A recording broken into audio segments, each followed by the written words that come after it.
Hello, and welcome to Troubles in Toraigh. This is session 7 of our first campaign of Chronicles of the Fae.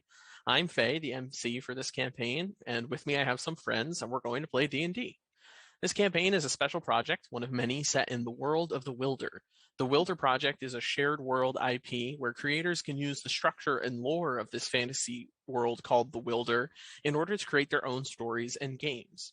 Some of these stories and games are already in progress, such as our webcomic Magnum L, our mobile game Tower of Gaia, and our tabletop board game Kingstone, all of which are currently released or coming soon. To learn more about those projects and how to support them, you can go to www.thewilderproject.com to learn more.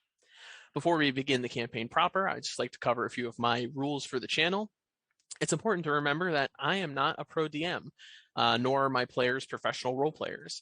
We have receptive ears and open hearts for any feedback folks have, but it's our game and we're going to play it how we like it. So respect our play style and we'll make sure our other community members respect yours. Along those lines, this campaign, like I said, is set in the world of the Wilder, which is not directly compatible with D&D rules. For the most part, we'll be sticking to the rules of D&D for all mechanical aspects of D&D, but flavor-wise, everything is not always going to be a perfect fit between in-game descriptions of effects and how we explain those effects in the world. We are implementing some custom rules that we anticipate releasing in a module further down the line so that you can play in the world of the Wilder too. Finally, one of the reasons I love playing D&D the most is because you can never really expect what might happen next, but that does mean that none of us will ever really have complete control over the content that will be covered during the course of the campaign. Please be mindful of what content might be potentially distressing to you, and if you feel like it is coming up, we highly encourage you to take a break from the live stream and pick the story back up via VOD on YouTube once the live play is over. All right, let's play some D&D.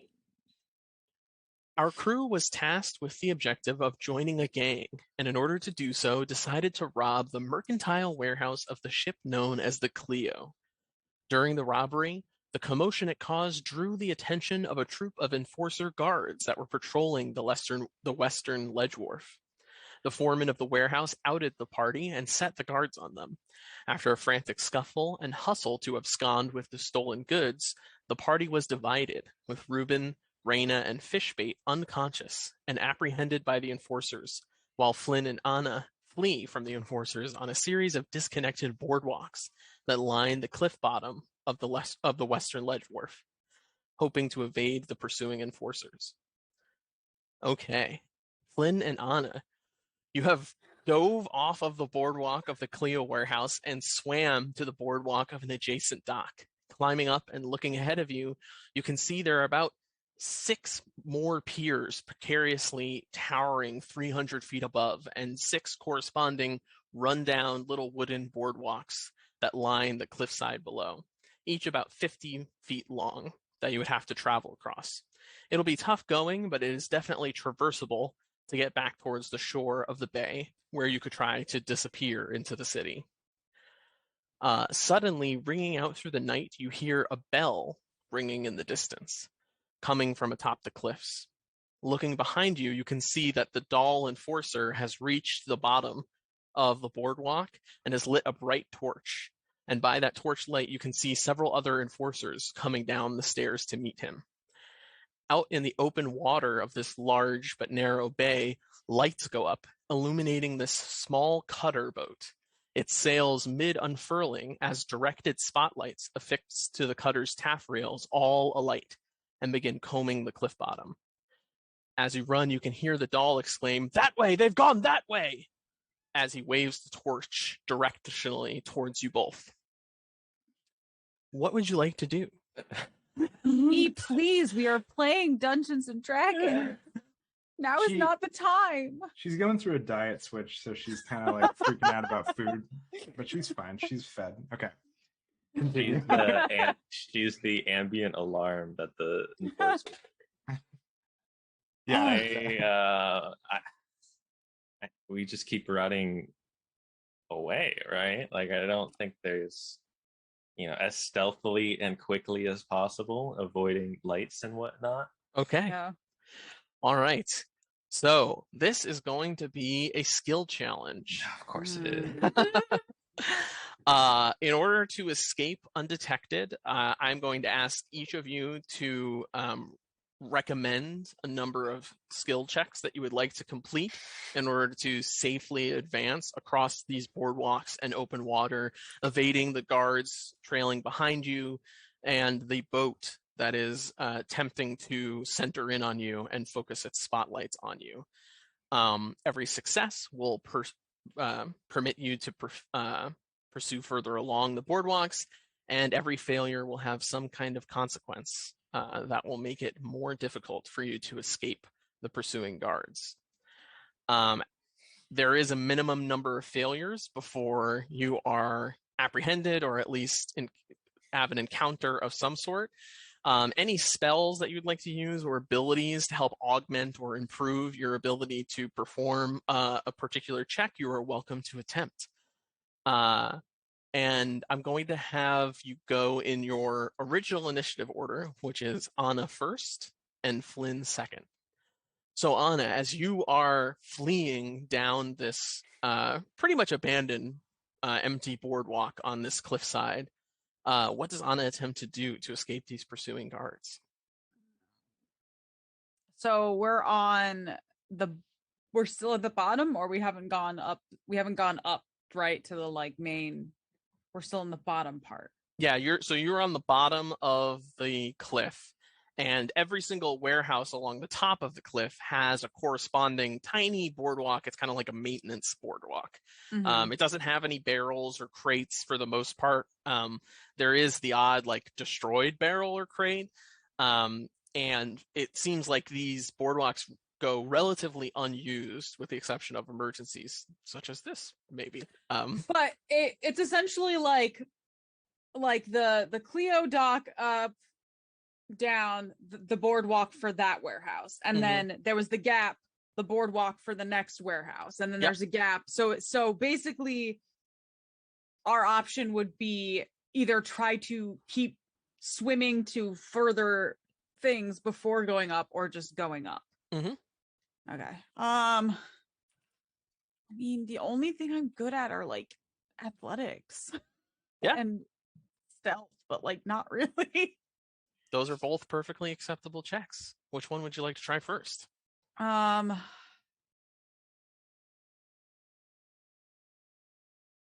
guess for right now, I would say just athletics, because I feel like what she wants to do is, they know the direction that we've gone, so she's wanting to get out of there as fast as possible, and then maybe once you make it topside, that's when we start stealthing, because at that point we would have gotten far enough away that we can, move a little slower and more carefully. Sure. So yeah, go ahead and roll an athletics check. God, I would like to say that I played D&D yesterday with real dice, and they treated me fairly well. That's good. Yeah. Good I start. had 2 natural 20s yesterday. With amazing natural athleticism, you begin bounding down this boardwalk, and you make a few very well-timed leaps over a couple of missing planks in each of the boardwalks as you make your way further down.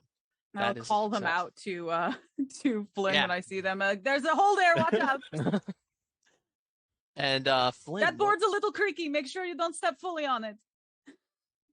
Flynn, what are you doing? Okay.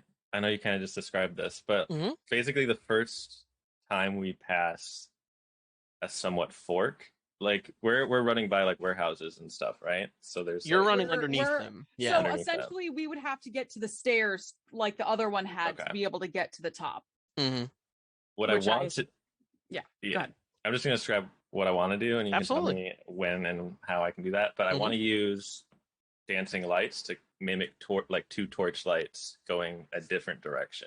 Oh yeah, that's where we're going. Yeah, that's a great idea. Go ahead and roll deception for me, and I will reduce the DC by 3 for the dancing lights. Ooh, okay. Let's go. Absolutely. So as you pass the first set of stairs on that second boardwalk, you cast dancing lights and send these 2 kind of illuminated little lanterns floating up brightly illuminating, resembling very well, almost deceptively well, two figures rushing back up the set of stairs. Heck yeah. Definitely providing you guys with a strong advantage. Great. Okay, so the dancing lights went up the stairs, or we Mhm. went up the stairs? Okay, so we're assuming heading to the next boardwalk then. Mhm. Okay. Cool. All right, All right. Anna, what would you like to do next?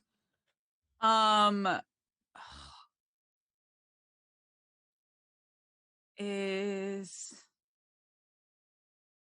because I'm assuming it's gonna be no fun to just be like, I just want to keep rolling athletics because No, you can't roll the same check more than I once. figured. But you could roll acrobatics if you wanted to get freaky, or you could roll stealth. You had mentioned that.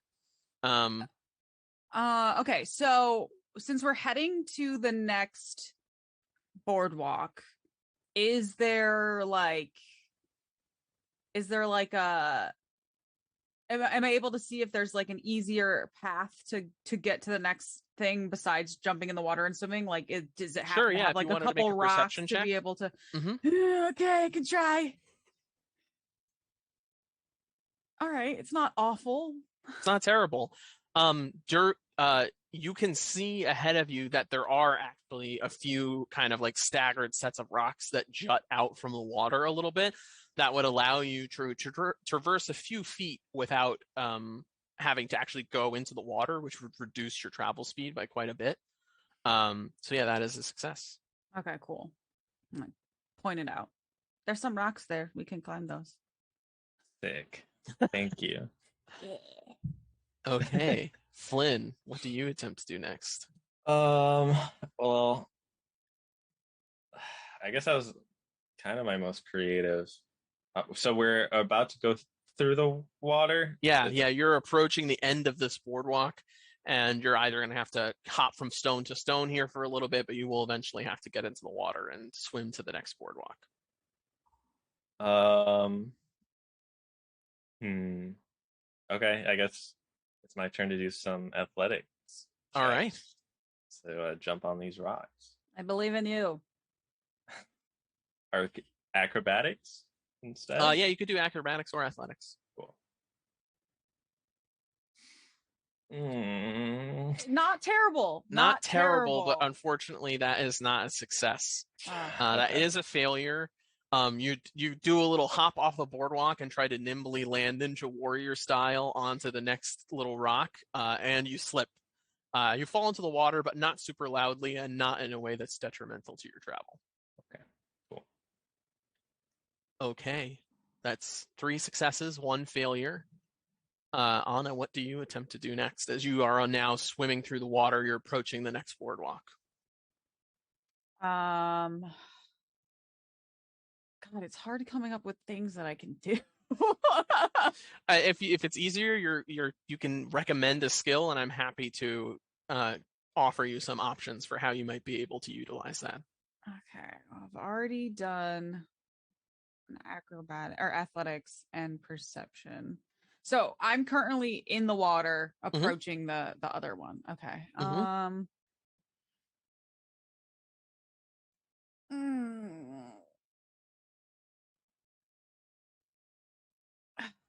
I mean, like, the only other things that I could think of is like, I have not terrible acrobatics, not terrible stealth. Like, everything else is garbage.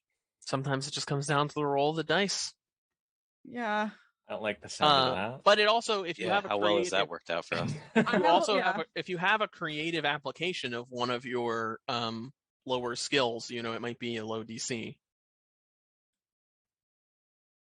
Am I able to use like a nature check to see if there are any like ways that the water's moving that would be able to get us either further or faster to Absolutely dock or past? Yeah, that's a great idea. Go ahead and roll nature. Bless the dice. Come on. Okay, that's not great. Unfortunately, you don't feel any strong current that might be able to give you some type of advantage in your water travel. Okay. That is a failure. All right. Three successes, 2 failures. Flynn, what do you attempt next? How far have we gotten from my dancing lights? Like, would I get the sense people would have figured that out by now, or is that still doing its part? No, you think it's still doing its part. Okay. It's probably out of range from your casting, so it's dispelled at this point, but you don't Okay. think that the other enforcer guards have gotten far enough along to investigate it yet and Okay, find it to but be a farce. if I were to do like a different concentration, it's already gone. Mhm. Okay. So while we're passing the water, while I was in the water, I think I'm going to like send my hand out and like mimic it swimming the other direction, then do another like I'm going that way, but actually hop along the path still. Does Okay. that make sense? Yeah. I will use that to reduce the DC by 2. But you're Okay. gonna have to make a roll that is other than deception. So what would that roll be? Performance. Sleight of hand because I'm Because it's literally a using hand. my hand. Well, so my interpretation of this is essentially you're causing a distraction, which is going to make your next attempt be less risky. But Okay. I'm interpreting your next attempt as being something other than being hand related. If that makes sense. That's fair. Unless somehow you're sleight of handing yourself faster through the water or something, which I don't see that applying. So like athletics, performance, Yeah. something like that. Mm-hmm. Okay. I guess I'll get the athletics out of the way. Sure. While the DC is slightly lower. Yeah, okay. That is a success. Whew, okay. Only because of the mage hand. Good. But yes, you send your mage hand off flapping and splashing in the water in the distance, and as you do so, you very nimbly reach up to the next boardwalk and just swing up like a gymnast right up there, and smoothly begin cruising down that next boardwalk. All right, 4 successes. So because we're kind of obviously we're doing different skill checks as we go, but Mhm. I'm assuming we're kind of moving together. So like, Yeah, absolutely. so am I now up on the boardwalk as well? Okay. Okay. I'm assuming it's my turn. Yes, it is. Are we far enough away to like not see them anymore, or No, still, so like... you can still see their torches. You can't see them very detailed, but they're moving after you, so you're not getting too much distance from them because they're pursuing you, but they're not catching up to you as of right now. But they are still coming our way as opposed to like going up the stairs or anything like that. They're at the stairs right now. So they haven't gone up it yet, but they haven't gone after you further either. Okay. I guess maybe stealth now to try to make it so that we're like I'm making less noise so that they would want to go up the stairs on that side rather than go towards us. Yeah, that's perfect for this moment. Go ahead and roll stealth. Launch myself into the fucking... Unfortunately, that is a 3rd failure. Fucking damn it.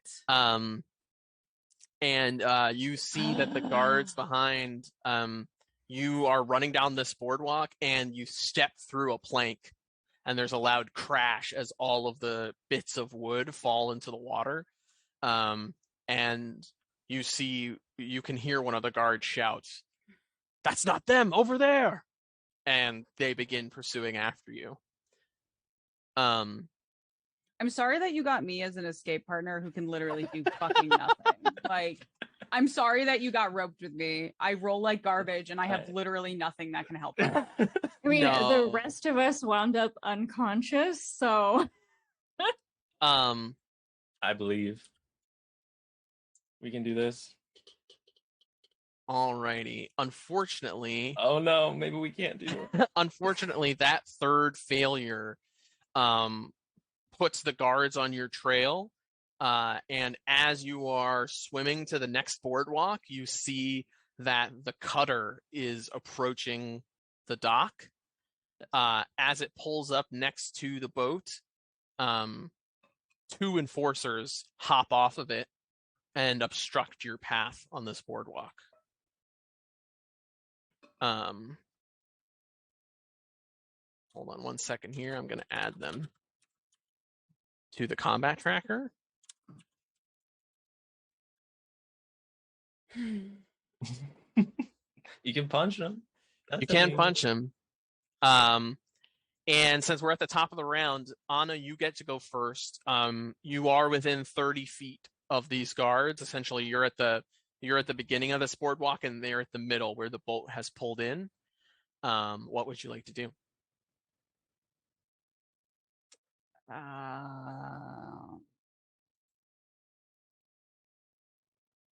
I guess I will sprint dead on and just shoulder check one in the stomach. Yeah, absolutely. Go ahead and make an attack roll. That would be an unarmed, I'm assuming. Mhm. All right. Oh man, Damn it! that is so brutal. Fuck!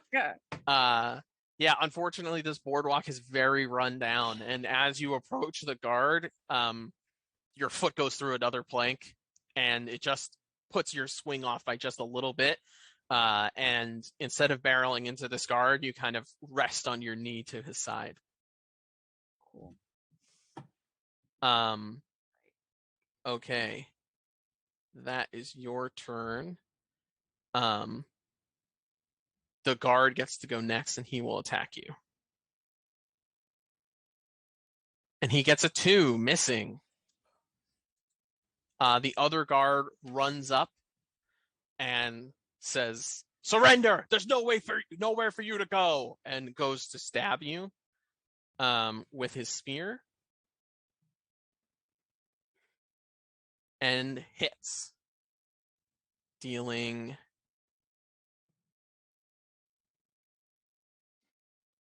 enough damage to knock Anna unconscious, and smoke begins billowing from Anna. Shadowy smoke begins to kind of cover that, obfuscate the guards ahead.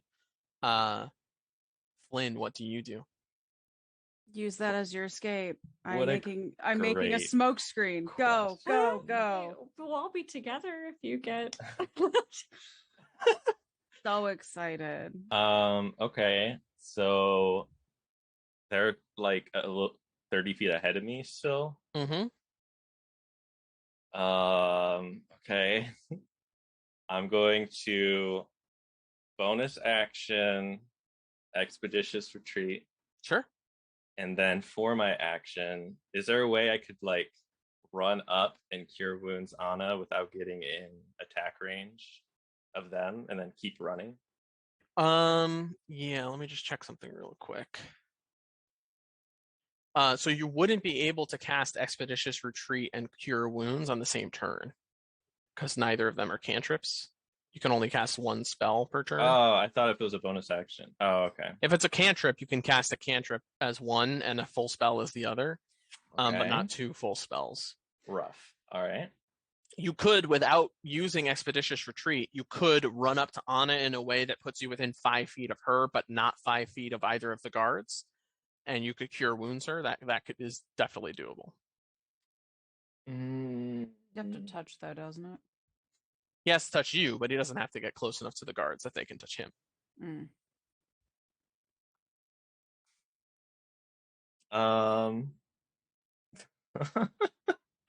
I don't know if I make it without Anna, but I don't see a way to get Squad goals. Yep. Anna. I mean, I don't know what my being there would add to your escaping, Okay. to be honest. So I'm still going to bonus action expeditious and just like, well, I do want to use the smoke screen to try to bolt in a way that's stealthy. So if like my action could be like a hide. Sure. So I'm gonna like bolt 60 feet around through the smoke and then hide. Okay. Sounds good. Yeah. No, yeah, that makes sense. I said the same thing twice, but I'm freaking out. Go ahead and Understandable. roll a stealth check for me. I don't want to. Does he get advantage because it's a lot of smoke? Because it's I'll- really cool. I described it in a really cool way. I'll say yes because of the fact that you have smoke to obfuscate your getting past these guards, and because you have expeditious retreat on, you can have advantage. Thank you. Yay, my trauma's helpful. Woo! Thank Yes. you. With a 23, you are able to run past both of the guards. You get all the way down to the other side of the boardwalk, and without getting into the water, you kind of swing around to the underside of the boardwalk, and you're just narrowly holding yourself above the water there so that they can't see you behind the posts that make up the boardwalk. So, like, to them, I basically, like, Batman smoke Yeah. bombed out of there. Yeah, you definitely did. Perfect. Okay. And you hear them both be like, "Oh, where'd he go?" In that classic kind of Assassin's Creed way, you know. Are the guards are they alarmed at the fact that I am smoking? Yeah. Is anyone ever alarmed by the fact that I'm smoking? Yeah, Not no, a normal thing to do. that is the reason why that they do not see Flynn, because of the fact that as soon as you hit the ground, there's just a huge smoke screen, and they're like, "Ah, what's going on?" And this one guard will use his action to attempt to perceive you. Impossible. Impossible, you I'm say, imperceptible. and it literally is. Oh my gosh! What did you roll? What did you roll? He sees the ripples in the water from your mage hand and says, "He went into the water," and runs the opposite direction. He got a natural 1.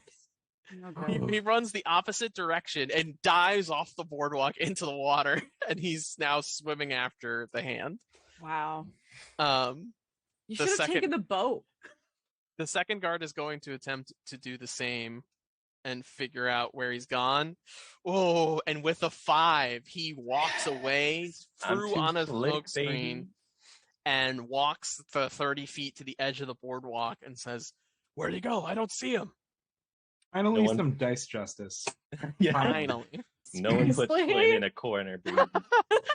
And Flynn, mean- it makes it your turn. Because I am what I am, do I ever truly go unconscious? Yes, yeah, you do go unconscious while you're making like death saves or like when you get knocked out. Yeah, 100%.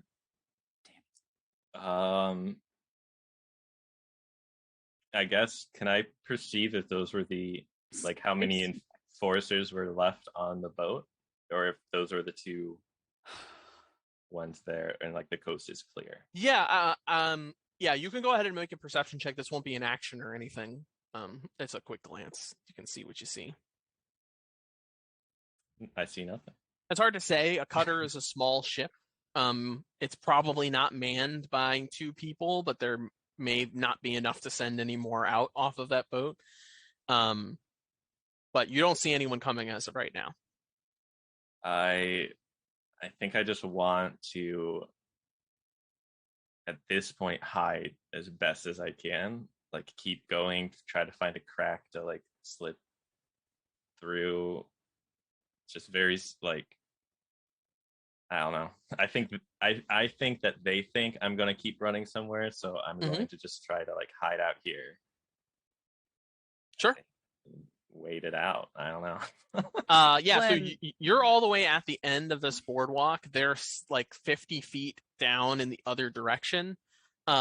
You do think that, you know, after a while they are going to turn around. Right. But you can continue to hide for your turn if you want to roll stealth. Preserve our legacy. Return the cart. How much farther do I have to go before I'm in the clear? So there are still 3 more boardwalks to cover before you're in the clear, but the issue isn't so much getting all the way to the end. The issue is more getting as far away from the guards as possible, right? So if the guards were to turn around and you were not in the vicinity, then they would not be able to perceive you. Whereas if the guards were to turn around and you were still there hiding, they could attempt to perceive you and find you. Okay, then Or you could heal Anna. I could, and I'm not going to hold you to that. I still have Expeditious Retreat going, right? Let me just check the language on Expeditious Retreat real quick.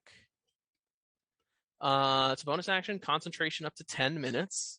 You can move at an incredible pace. Yeah, it's still up. Okay. I think that's moving. Yeah, okay. So this turn, I'll run back to Anna, Cure Wounds her. Yep. And then, because I'm dashing, go back and be like, we gotta go. Yeah, go ahead and roll the heal for Anna. Well, you're alive. You're a scholar and a gentleman. Honestly, it's about as many. That's more hit points than I had going. You are doing better. That's right. So Anna, you come back to consciousness. The smoke screen recedes slightly, but not I'm a lot. Covering her mouth, as like not in a creepy way, but in like a sweet. Yeah. Quiet. We gotta go. And I you promise see it's not creepy. Flynn just kind of mouths quiet to you and runs off down the boardwalk. Great. And then it is your turn. I am dashing. I'm following and I'm getting the fuck out of there. Okay. Oh, Great. God.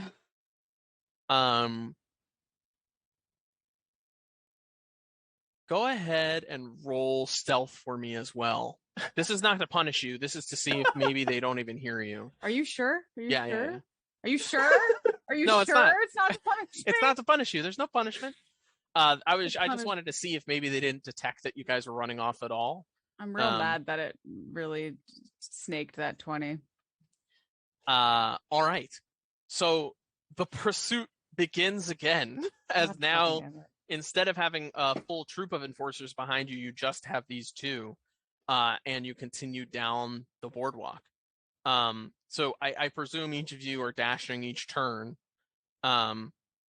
So at this rate, they aren't going to catch up to you, unless something goes terribly wrong. So put it into the universe, sir.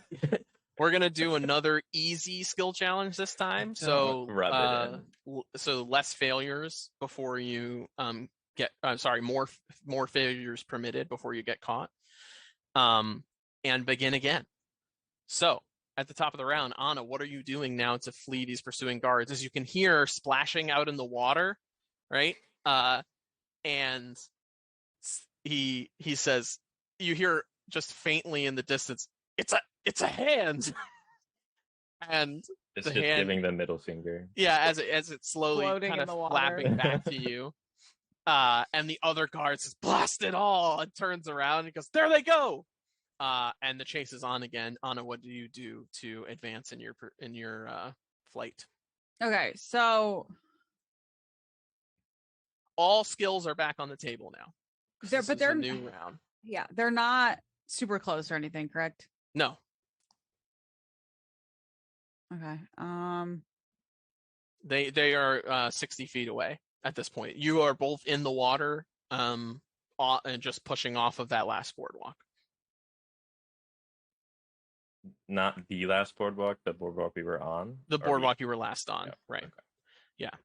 I mean, at what point do we go up? Do we just keep running along these boardwalks, or do we just start heading up? All right, you're asking Flynn? Yes. Where are we going? I think now, if the boat's shown up and we're ahead of them, I think now is our chance to cut up. Both of you make an insight check, or one of you make it with advantage. I can do it. Okay. As you are kind of conversing as you're running about what we do here. Mine's not great. Mine's pretty okay. Okay. Yeah. Okay. With a 22, Flynn, as you're discussing this in your swim with Anna, our little John. yeah, your little stroll through the waters, it occurs to you that as you were casing and kind of stalking the outside of the warehouse of the Clio, the warehouse level of the Ledgeworths emptied, and everybody was heading back down to the docks proper and the shore, to like have a drink and recreate and things like that. And it occurs to you that it will probably be easier to go unnoticed if you get back to the city and into the crowds of the city than if you go back to the work area where there's nothing but the guards and empty streets. So is continuing on the boardwalk what's going to get us to the city? Probably, yeah. Okay. Oh. Ignore what I just said. We can't go up. We have to keep going straight for all the Okay. reasons that was very much obvious to us both. Mm-hmm. Okay. Well, it's obvious to Flynn. All right.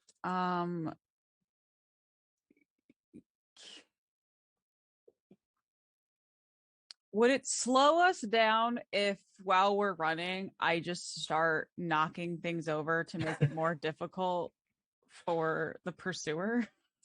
No, it wouldn't slow you down. I mean, depending on the success of the check. Yes. Because the answer. What I'm saying is, yes. if you got a natural one, I would make it slow you down. But what would be the skill check that you would do to knock stuff over? Would it be athletics? Would it be? Yeah, I feel like probably because if Okay.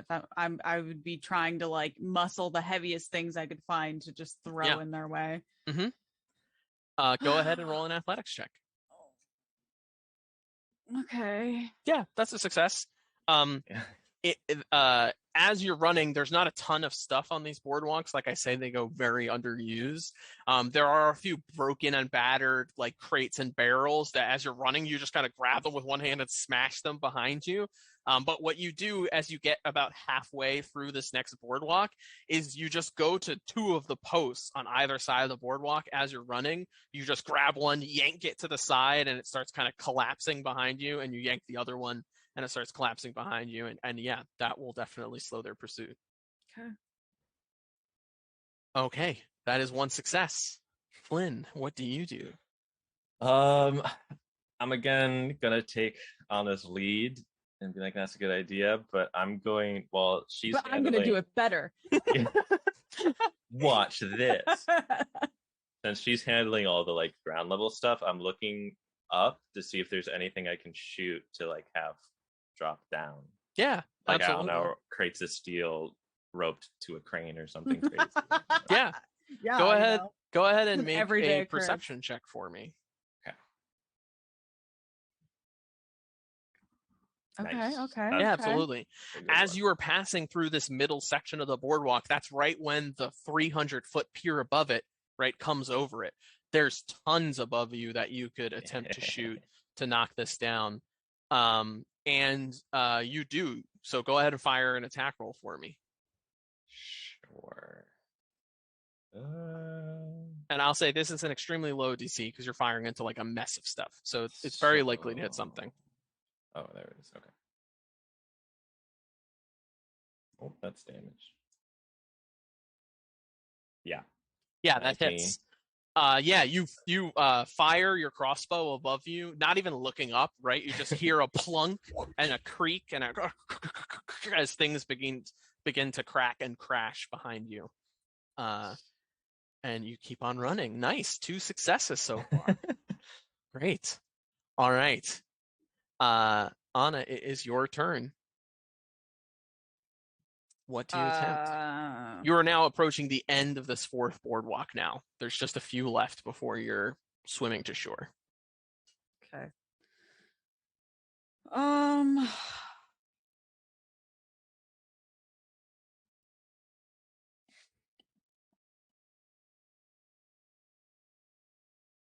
Yes. Can I do something acrobatics wise to get me across the way?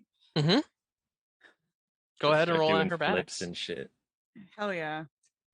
Unless I Okay. Yeah, nice. Okay. On a 16, As you see the edge of this boardwalk approaching, you see the way in front of you is clear. You just do a barrel run to the edge of the water and do a huge long jump into a dive into the water. And it eliminates about 10 feet of your having to swim in the water at half speed. And you are cruising. Cool. 3 successes. All right. With that, you have completed the second skill challenge, and you can see now that the enforcers, as you are halfway on to the next boardwalk, they're way behind you. You can see them all kind of huddled around this mess of collapsed structure that both the boardwalk has fallen out and then some of the pier has fallen into the boardwalk. They're trying to like move planks aside. But as they're putting pressure on the boardwalk to move stuff, they can't even find secure footing and more of it is falling apart. The cutter boat is pulling out now very, very slowly, but it is not going to catch up to you all at any point in time at this rate. And you are now kind of jogging along this next boardwalk. You hop into the water again, do some more swimming. You get to the final boardwalk and run across it, hop into the water, and now you are on your swim towards the shore. Congratulations. Yeah. Yeah. We did it. That was close. As you approach the shore of the docks district, you can see that it's appropriately named, as the entire shore consists of nothing but docks, with some of the largest and grandest ships in the entire shore are all docked at its wharfs. Each has a black flag with various skull and crossbone emblems. The docks are brightly lit with torchlight, and as you swim towards the shoreline closest to the cliffside, you can hear loud voices and music as you approach. Looking at the railings of the docks, you can see numerous shadowy silhouettes of figures leaning against the railings, looking out into the water. Both of you go ahead and make a stealth check for me.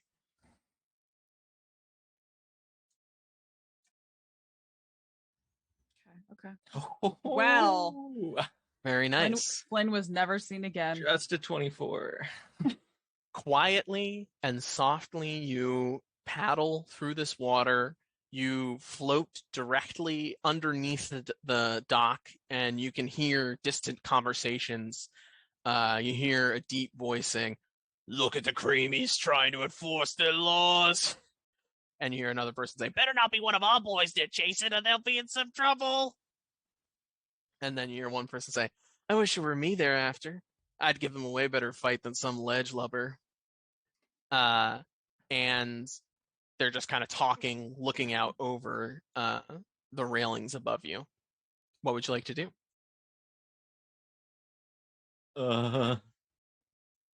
Get out of the water.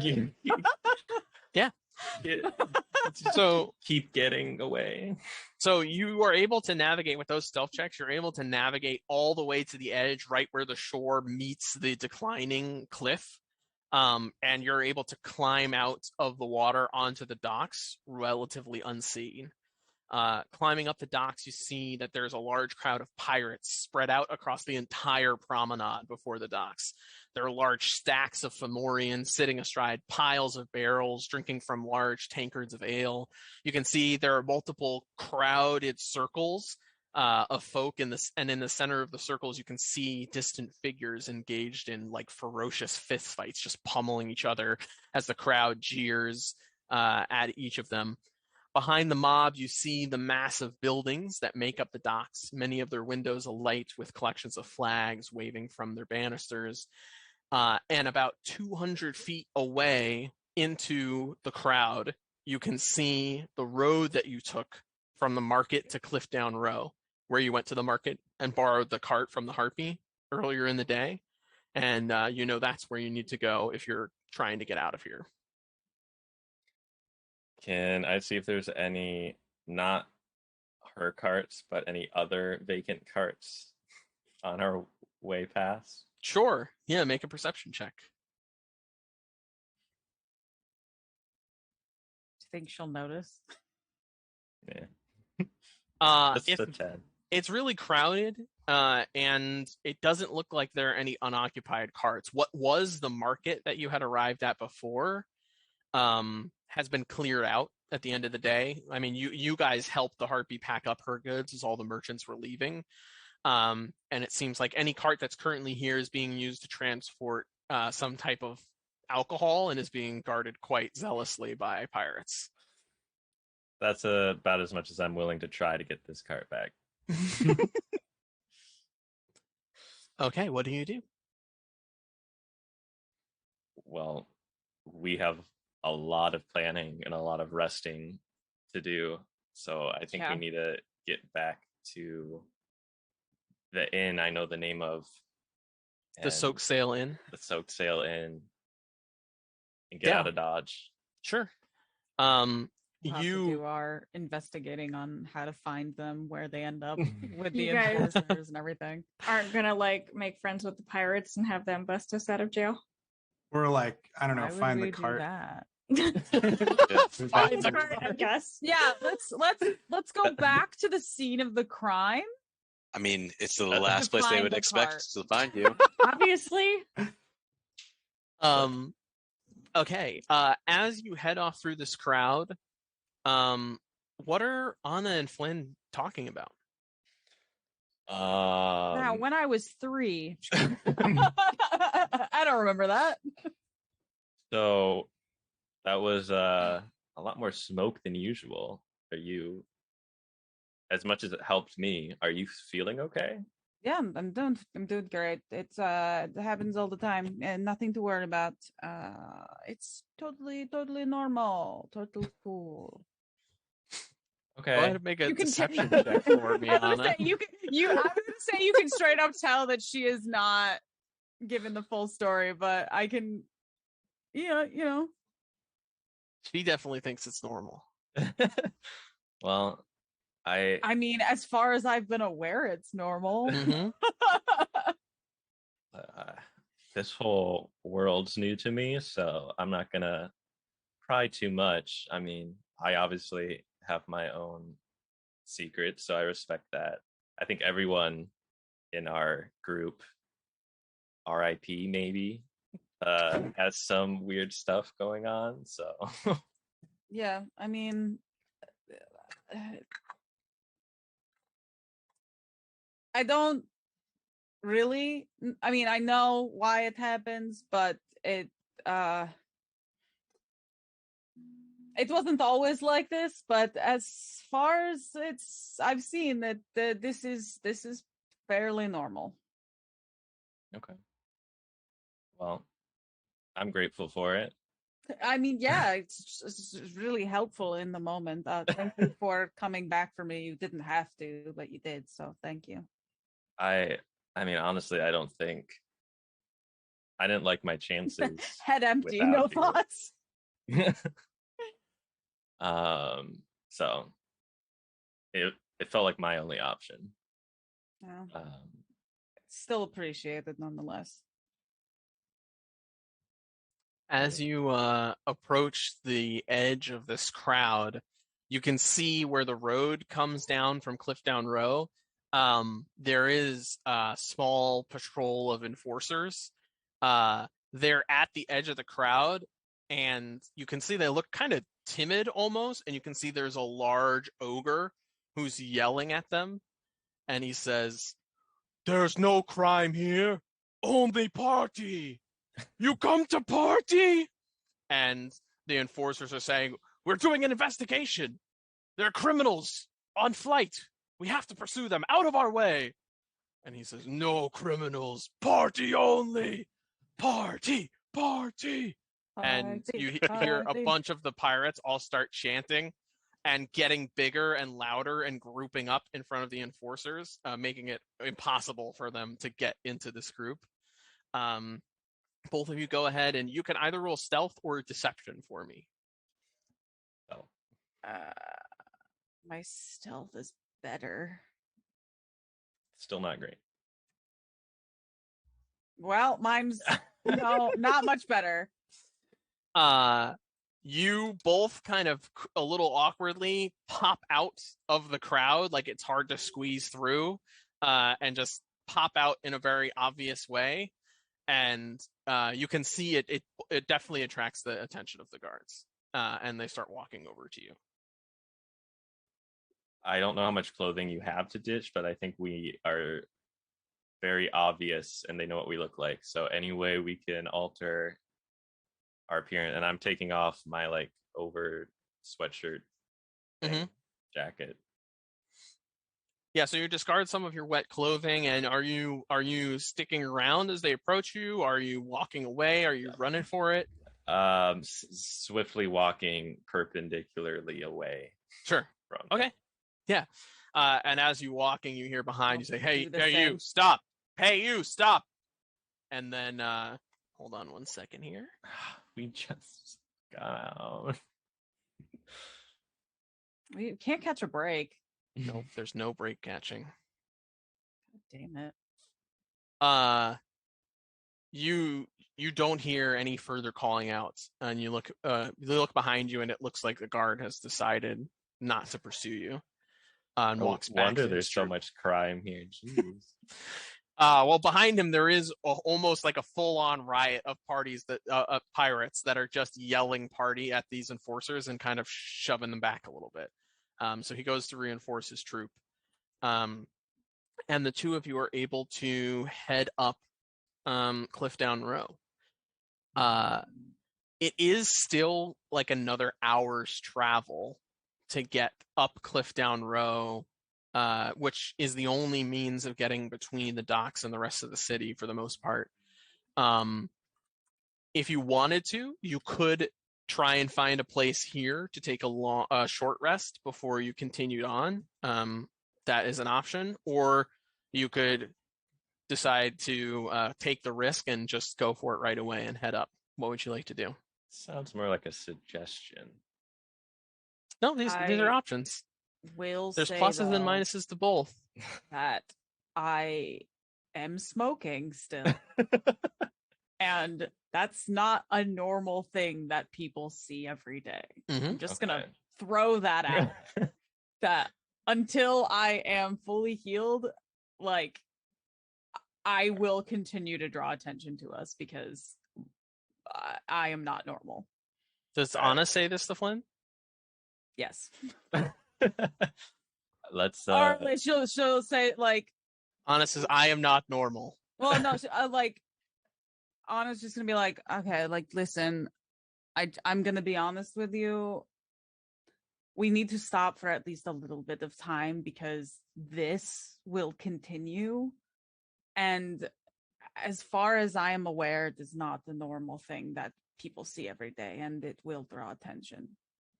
Whether or not it's, the attention of the guards or not, but, even attention from the normal people, they might still be like, hey, there's a weird girl that's like walking down the street and smoking, and it's very strange. Seems like there's enough distraction here that it would be a good spot to rest for a sec. I think we can do that.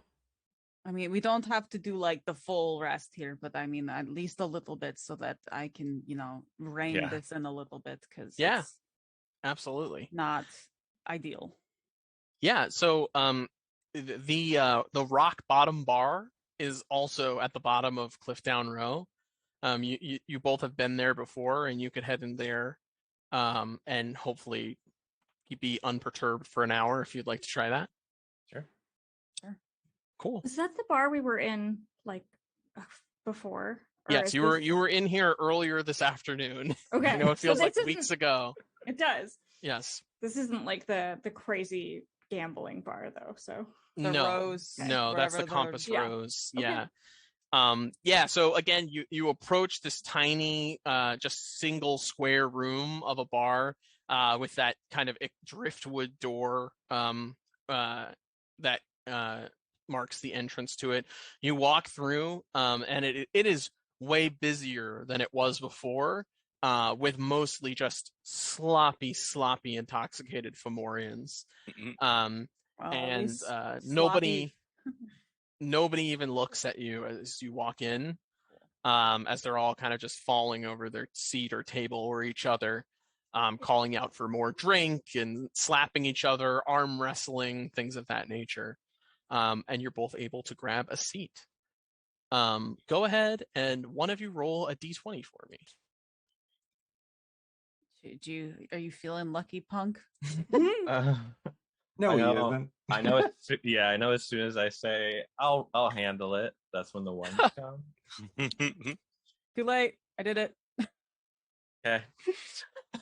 Should have let Flynn do it. I think I think that's better than average for you today. So for today, that's yeah, a pretty good roll. We'll have to do a numbers check and find out. Yeah. Okay. Both of you are able to find a seat at the bar. Do you order drinks?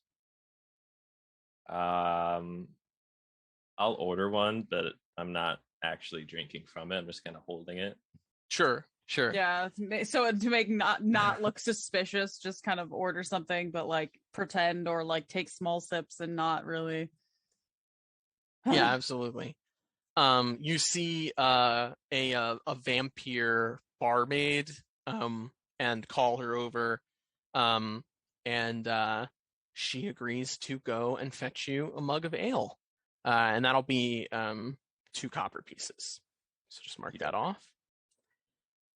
And yeah, if you're both getting a drink, it'd be 2 each. Okay. Oh God, I don't even have copper figured out. 1 silver is 10 copper. Yeah. So then that would make us have 8 copper left. Mm-hmm. That's maths. I can't do math. Okay. As you kind of look at all this kind of raucous activity around you, what else are Flynn and Anna doing as they're passing this time? Well, I don't imagine either of us are up to try to break them free tonight. No, we don't even know where they are. Is the problem? We Yeah. don't know. So I feel like the best bet is, I'm sure nothing crazy is going to happen, and they're not like headed to the gallows or anything stupid. So we could take the night, and then tomorrow I can, use my contacts and try to ask around and see like where enforcers normally take their prisoners, and then we can go from there. There's definitely, I think there's some preparation, at least I can do tonight, to try to be a bit more well equipped this time. I did also hear, I think we might have caused some rumors. Like, I think people are kind of aware of what we did do tonight, for better or worse. So we might be able to go to the Grey Bloods or some pirates, and maybe they'd help us. As long as they don't know that the steel is in the water, they might think the steel was stolen, and maybe we could try to pass it off like we have it still. I mean, you can try. I don't really feel like telling anyone about our major fuck ups. So. Yeah, we could play it off like we were, in control the whole time. We did get away from an entire troop of enforcers. That is true. I don't know if that's like enough to buy us some street cred or something. Like, oh yes, they got away from an entire troop of, not even just the ones that were there, but they called in the boats. We're super cool. Yeah, totally. But yeah, it also seemed like the pirates didn't really like the enforcers a whole lot. They might be more willing. Yeah, that's true. I don't really know if any group really likes the enforcers. Yeah. I don't even like I the definitely enforcers. don't. Yeah, They suck. Well, About a half hour passes as you two are sharing your drinks, and then the door opens and you can see a knight, toy knight, clad in cream-colored leathers, pokes his head in, and you can hear him say, excuse me, we're inquiring about it. And immediately a female gnoll at one of the tables turns around and goes, creamy, and throws her tankard at the door. And you see about like 12 other Fomorians all go, boo, creamy, creamy. And they all start throwing, and there's just thud, boom, dunk, dunk, dunk, dunk, dunk. And the knight recoils back and closes the door as a bunch of drinks smash against it. And ale is just splashed everywhere, and everyone starts cheering and hooting. Woo! While this is going on, I'm gonna like flag down the bartender and just be like, why do they call them that? We're, a little bit newer to this part. Why this name? She says, oh honey, it's because of those ugly cream colored banners. Have you seen them? They're so tacky, like super tacky. Who picks cream as their color? Oh, what awful. kind of military organization wears cream? Yeah, Pathetic. so not intimidating. Literally the worst. Ugh. Agreed. And she walks off. Wow, the enforcers suck. I mean, I already knew that, but like, Yeah, I'm liking our chances of finding people willing to help us. honestly, yeah, I agree. So, I feel like just on the topic of being better prepared, Yeah. I feel like going forward, maybe we should do a little bit more we should do more preparation. Like a bunch of us went down. I feel like you were probably the only one who actively didn't. And I feel like we need to fix that, because if we don't have anyone that can fix in our group that can fix that for us, we definitely need to buy things to prevent that. Because, I mean, like, Reina went down for so long and she's a heavy hitter. And I mean, I can only do so much. I feel like you probably feel the same about yourself. We all have our skills, but if we're losing members, we need to figure something out. Especially when the numbers are just against us. Yeah. And going forward, I only see that getting worse. Well, so we have all day tomorrow, and because I imagine we wouldn't want to try to break out in the middle of the day, so we can spend maybe tomorrow. the least expected, but I agree, honestly. We do some shop. I think we need to go back to Navy and try to get new clothes. Yeah. And then also try to do some shopping for, like you're saying, like some health potions or the Wilder equivalent. And, we can talk around. I also wanted to ask you, because I notice you're very strong at close quarters and using your fists. And I was thinking of a way that I could kind of improve my own prosthetics to let me punch better. Mm-hmm. But I haven't really ever thrown one. So I was hoping you could maybe early in the morning teach me a couple moves. Definitely. I can definitely do that.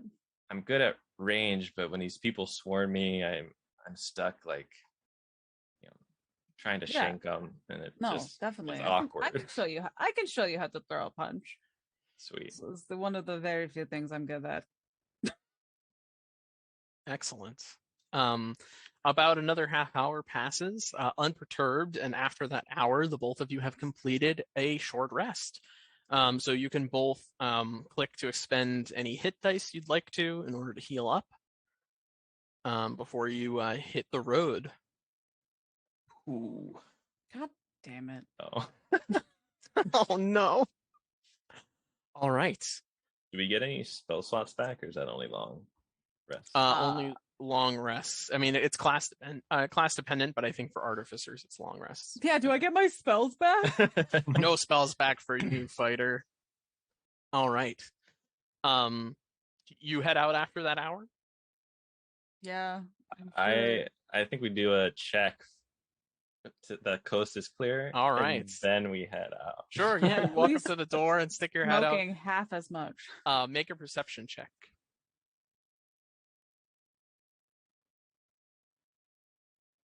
Yeah, okay, whatever. Yeah, the streets are mostly empty at this point. It's nearing like 11 o'clock at night, and you don't see anybody stalking your immediate path towards Cliffdown Row. Do you think we should try to get that card back to that woman? I think that's like rung 2 or 3 on the priority list. I don't. Yeah. Maybe if we give it back late, but like with an extra gold piece, she won't be too upset.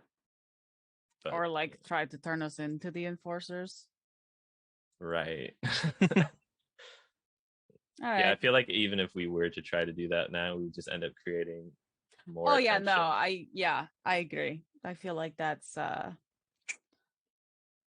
it wasn't the let's do this now. It's more of a should we at least like pencil that one in, but like very lightly, so if we erase it and pretend it never happened, then it was all Ruben's problem. Yeah. We'll take the moral high ground and say we thought of it. You know? Yeah. Oh, and we did. We So did. no one, we even discussed it. No one can say that we didn't talk about it. We had a plan and everything. You know, anyone who is totally keeping track of that. Anyway, A plus, guys. While unconscious, Ruben's ears twitching. Someone's talking about it. As you are headed up Cliffdown Row, this is the large roadway that connects the docks up to the cliff top. It's pretty unpopulated. One thing that does stand out to you is you pass a numerous amount of toys that are all kind of sheepishly walking down to the docks separately. A few toy knights, a couple dolls and poppets. None of them make eye contact with anybody else or say anything, but all just heading down to the docks. As you get up to where the fork appears to head off to the western ledge wharf where you just committed your crime, you look down and you can see there is a large gathering of enforcers there, maybe 25 or so, that are going in and out of different warehouses. You can see off in the distance the warehouse to the Clio, but there are several other warehouses now that are being searched.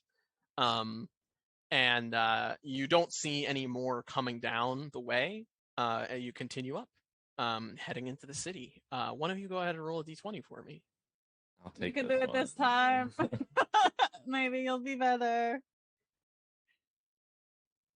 That was Oh, close to That being was very bad. so close to one. Oh You my reach God. the top of the cliff and begin walking down the path that goes alongside the kind of farmland that it consists of the center of the city of Toraigh.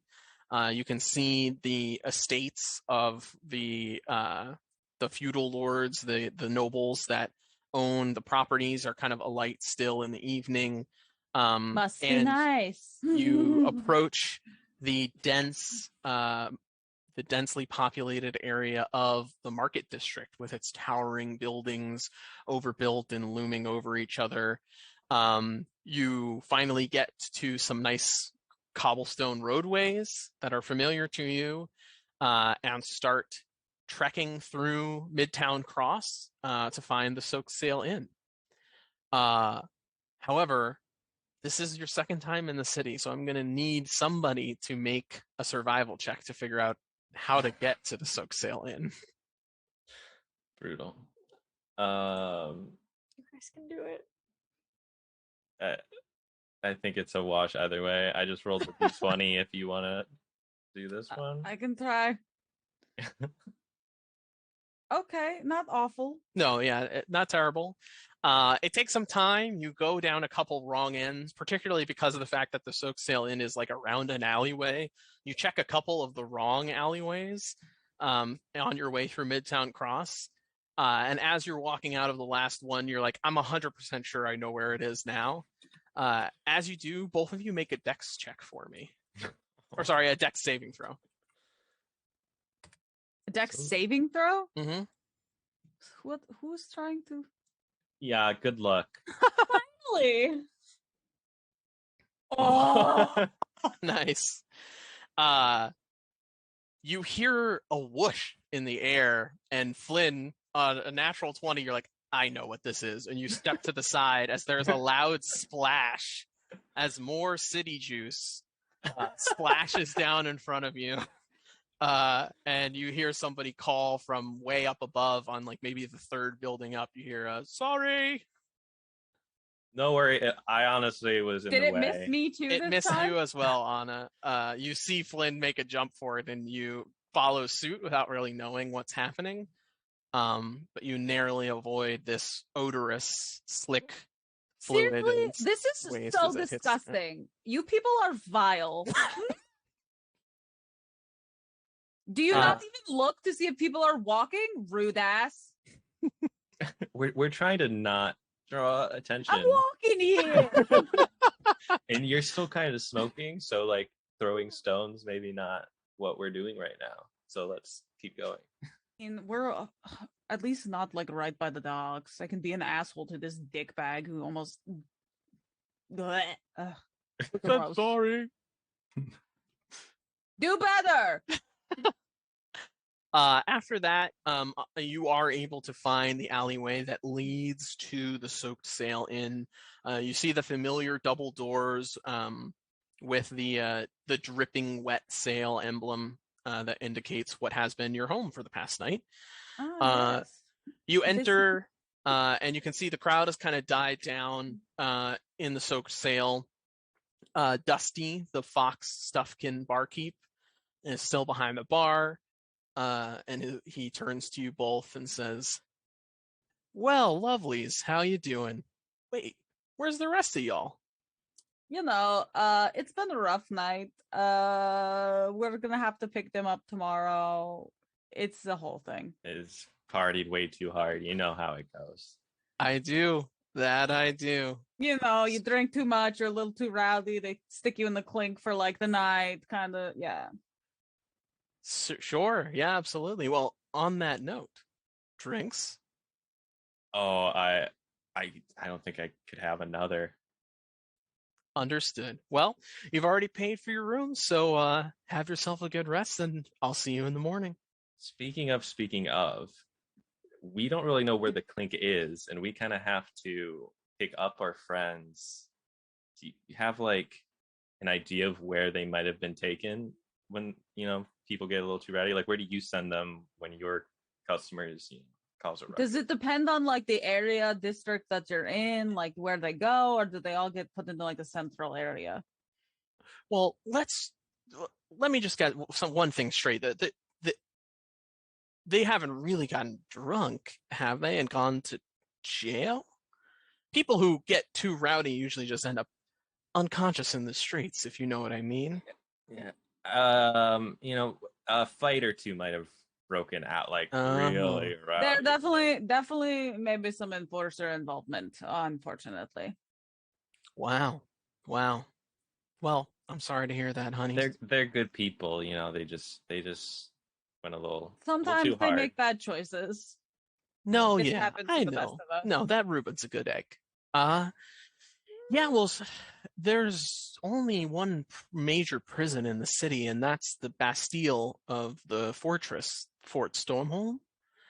You must have seen it off in the distance. It's that large castle-like fortress. It's almost like a palace, really, right in the center of the city. That's where the enforcers call their HQ. There's I hear the whole bottom of it is a prison, and the enforcers use a few levels of it to, store the criminal types. That is unfortunate. I'm sure when we go there, we can just explain the situation, and they'll let them out, because I think it was more minor than they think it was. But thank you for the information. Sure. Do I spot Baz in here? So first make a deception check. Oh crap! We're telling a lot of lies. This I lovely was- fox. Does he get advantage because I helped? Sure. Yeah, you can make it. You can take advantage. Because I also perpetuated the lie. Okay. Yeah, and now go ahead. Well, you don't need to make a perception check. There's not a lot of people in here. You go to the you take a look at the side room where you played cards with Baz before, and you don't see him there. Okay. What time is it even? It's like 11:30 at night right now. Okay. Well, All right. we made a ruckus at like 9 p.m. I was just thinking that. Like, we started this whole thing a lot earlier.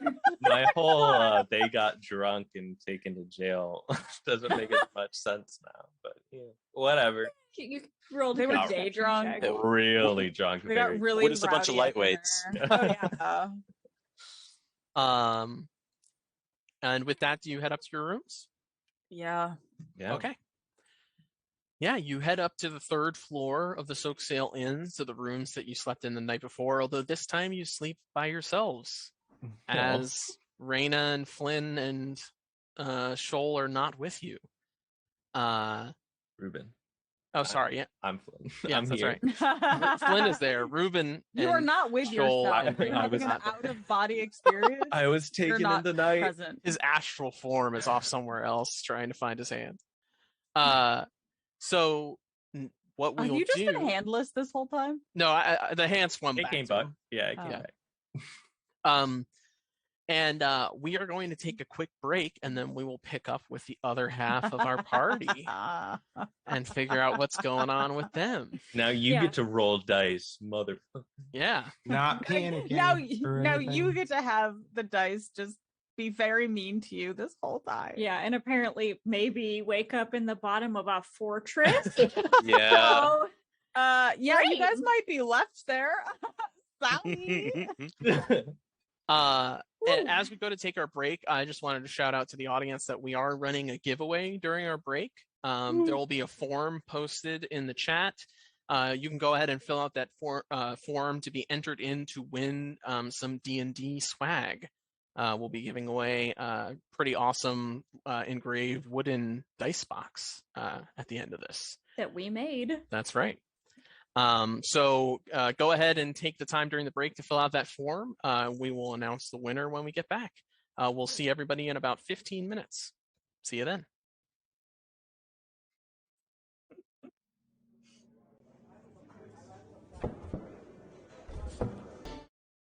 And welcome back. Thank you to those of you who participated in the giveaway. Our giveaway winner for this week is Toraigh. So Toraigh, keep an eye out in your email. We will be sending an email to you within the next day for details on how to get our custom dice box. All right. Ruben, Fishbait, Shoal, Raina, I'd like each of you to roll a d4, please, to determine which of you comes to consciousness first. Oh boy. Okay. I thought we were all gonna roll two. Shoal and Ruben, roll again. Oh. Okay. Did my Shoal- second roll get through? I don't see it. I don't see it either. Oh, I thought I saw it. Oh, go. Yeah, give me another roll. Yeah, I thought I saw 4. No, yeah, see? Okay. Well, roll again. All right. Ruben, you awake with your hands and legs bound in irons. Looking around to get your bearings, you're in darkness, someplace cold and damp. You can hear water dripping slowly and echoing loudly throughout the space. As you look at your immediate surroundings, you're in a small prison cell, lying on a rough cloth mat on a bare stone floor. The walls dimly lit by distant torchlight, which appeared to be revealing what appears to be perfectly smooth off-white stone. Upon seeing the stone walls, you recognize where you are immediately. This is the Bastille of Fort Stormhold, a large prison complex underneath the massive palace-like fortress built into the walls of the city of Toraigh that is currently used as the headquarters for the enforcers. The enforcers use the first few floors of the Bastille as their city prison. Each block of the prison has about 12 6 by 8 foot cells, 2 rows of 6, You can see each of the cells have walls of iron bars, allowing you to see out into the darkness of the rest of the block. The cells line the walls with a central walkway through the middle of the block, illuminated only by torchlight emanating through a large reinforced wooden door. There's a small window in the center where you can see torchlight coming through. Ruben, you're the first on the left of the door, and there appears to be an individual sleeping in the cell across from you, Eli Ahern. The cell adjacent to Ruben is empty, but you can see the cell adjacent to Ruben and over is Raina. Her hands and feet also in iron, but unlike Ruben's, you can see they are shackled and connected to chains, which are affixed to the wall with metal clasps. She is lying on a cloth mat as well. When you say adjacent and over, do you mean like diagonally or like one down? Yeah, essentially, there's your cell, and the cell next to yours is empty, but the cell across from that has Raina in it. Gotcha. So like diagonally. Okay. Yep. And Raina appears to still be either unconscious or sleeping. And Ahern's directly across from me, but no sign of Shull. Yep. Okay. Yeah, I said their name by accident. You don't know their name. Oh, okay. I don't know who that guy is. No, I don't know who that guy is. I just read my notes out loud, but you know, Eli. Ahern. Okay. I kind of in a bit of a daze, I assume, because I have a concussion. I kind of squint, and I can't tell who's across from me, so I'm like, "Show, Raina," calling out, hoping to hear back, I guess. Yeah, Raina, make a Constitution check. Ooh, all right. First roll of the night. Check, not save. Okay. It's not the worst thing to happen. Yeah. In your unconscious rest, Raina, you hear a name calling out to you, which prompts you to open your eyes, and you find yourself lying on this cloth mat, your hands and legs in shackles. Ruben, you see Raina stir, and Raina, as you look around to get your surroundings, Ruben, you see Raina for the first time without her mask. And Raina, would you please describe to Ruben what it is he sees underneath where your mask should be? So looking back at Ruben now would be a whole bunch of eyes, all of various sizes and kind of a glowing yellow. Her left eye that would have always appeared that way, but looked like it was due to like the mask or some magical property or something. Nope, that's really how it is. Though the right half of her face that you were able to see is totally normal. The left half is a little messed up. So. And is it the same color is your skin the same color as the rest, or is it differently colored? It's kind of tinged like a purpley gray. Okay. Raina, what am I looking at right now? What is that? What I think it is? Raina, what are you talking about? Where are we? Your mask is gone, Raina.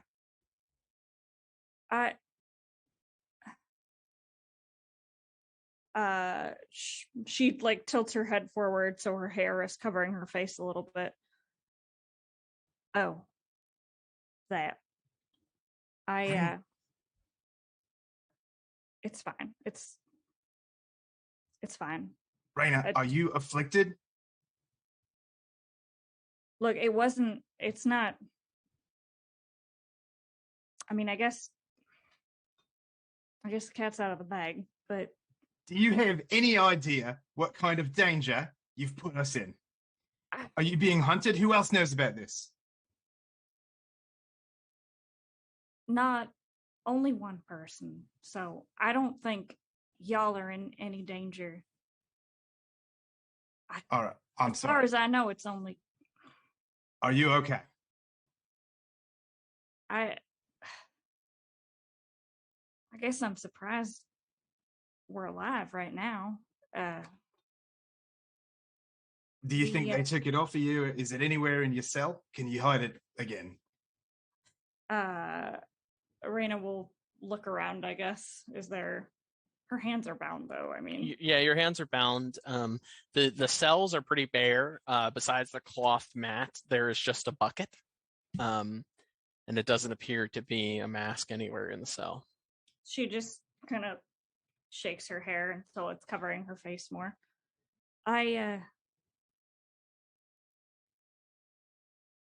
Well, I guess if you know now, in the few years I've been like this, I don't think I've passed it to anybody.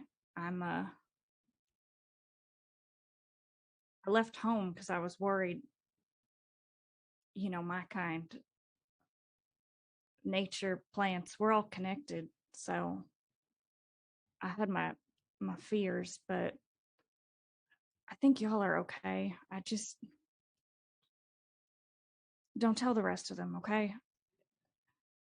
As unhappy as I am to find this out, I will keep your secret. Do I know what the enforcers would do if they found out that Reina's inflicted? Roll an insight check. They For it. probably know. Yeah, exactly.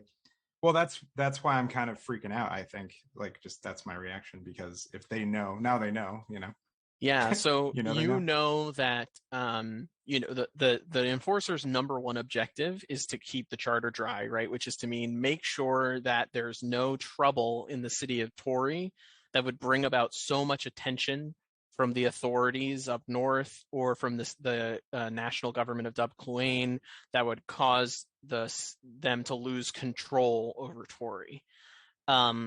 One of the biggest priorities of the enforcers is tamping down the use of magic, which causes affliction, and because of the fact that would bring about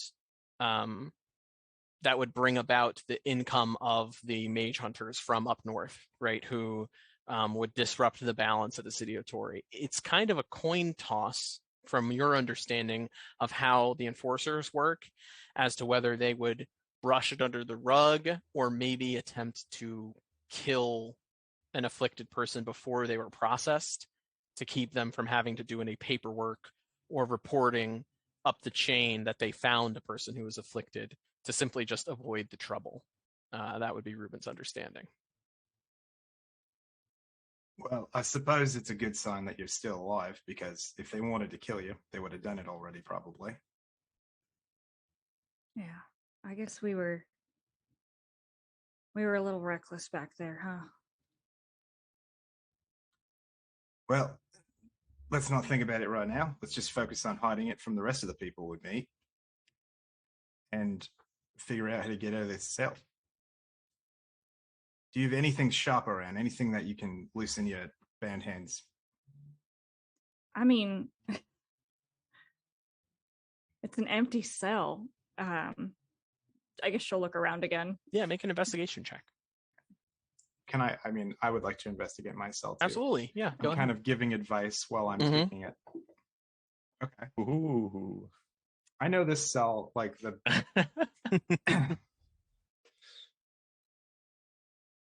and you do too. Yeah. We are cell experts. Expertly finding out it's empty. With a focus in finding something sharp and coming up with a plan.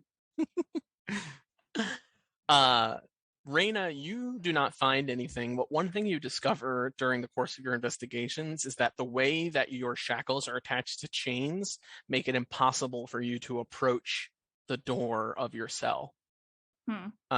So just like it's a short chain. It's a short chain that allows you not to get close to the edges of the bars. Ruben, on a 24 investigation, you are confident that there is nothing sharp in your cell. Although you do find underneath the cloth mat, there is scrawled in what looks like dried blood, just I am not a madman, I am not a madman, I am not a madman over and over repeatedly. Great. Oh, Christ. I guess the last man here was definitely not a madman. Okay. Oh boy. As that is happening, Fishbait, Shoal, you awake to a striking, pronounced psychic pain. A pain you've not felt since you were first driven from your subterranean slumber, your connection severed from your kin. But this pain is much more pronounced. Your swarm shakes and convulses in this dark and confined space, and you intermittently lose connection with vast thousands of your swarm and then regain it. It's not strong enough to be damaging or deadly, but the existential threat that it poses to you is tangible. Make an insight check.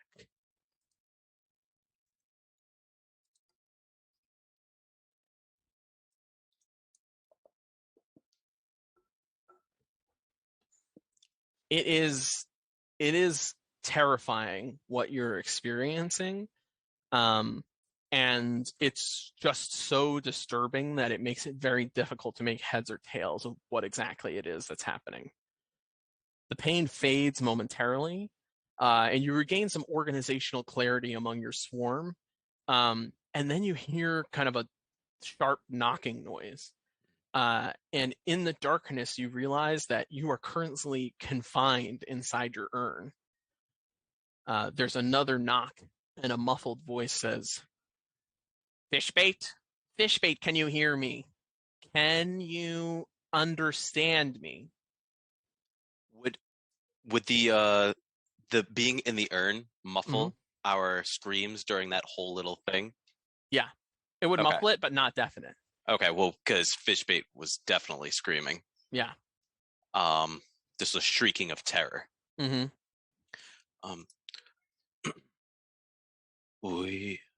We can hear you. Who? Why are you here now? We do not know. We have a duty to fulfill. Your people aren't expected on the surface for another 7 years. We know. We have been told many times. There's a long pause. And then you hear, where did you come from? We came from the ground. Do you know where? What was the name of the settlement again? It was you didn't come to the surface in Yellowseed, but you came to the surface in the wilderness near Yellowseed. We do not know. We wandered until we arrived at Yellowseed. Yes, Yellowseed. There's another long pause. And then you hear, were you summoned? Whom do you serve? What do you mean? Who do we serve? Who is your leader? Our leader. We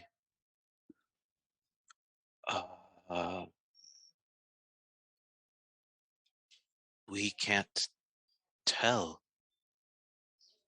Where is the queen?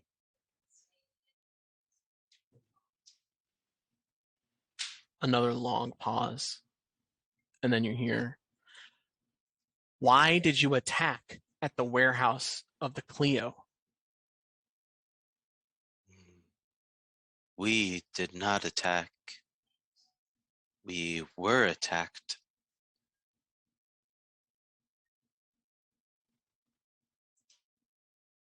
But you broke in, yes? We did not break anything.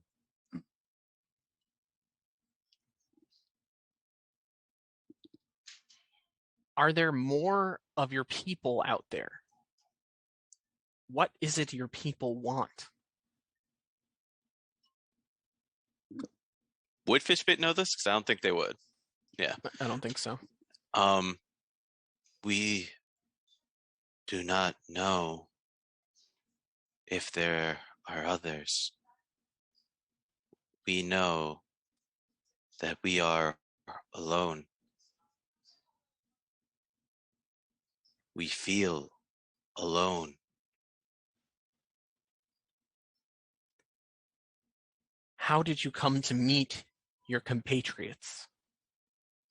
You were not alone when you were apprehended.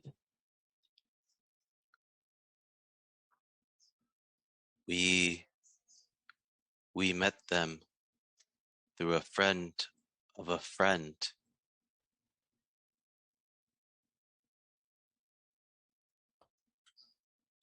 There's a long pause, and then you hear, how did they convince you to do this?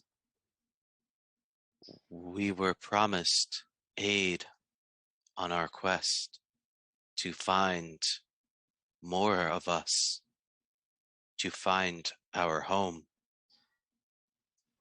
our family, ourself.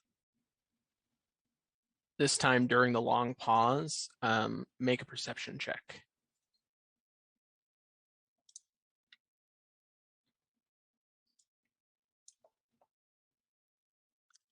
Again? Through the urn, you hear indistinct muttering, and it's difficult for you to tell the details. But then you hear footsteps, and your urn begins to move. May we leave our urn? We do not feel right. As you feel the extremities of the urn with your swarm, you can tell that the top of your urn has been sealed shut somehow, and there is no means for your swarm to escape. But there is no response as you continue to feel kind of jostled and moved about. We would like to push it. Shoal would like to push against the whatever's plugging it. Yeah, make a strength check. All right. Not another 4. It was almost a 4. You push against it and you hear a distinct snapping sound, and air begins to kind of seep into the urn, but it is not open wide enough that you can escape, even on an 18.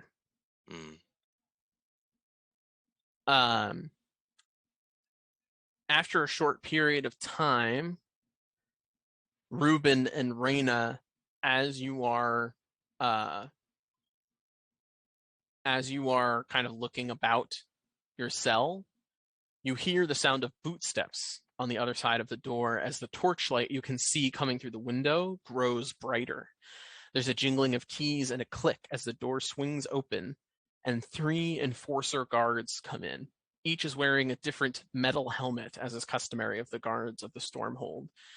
There are 2 toy dolls and 1 toy knight. The toy knight is carrying a torch, and you can see the 2 toy dolls come walking in carrying Fishbait's urn.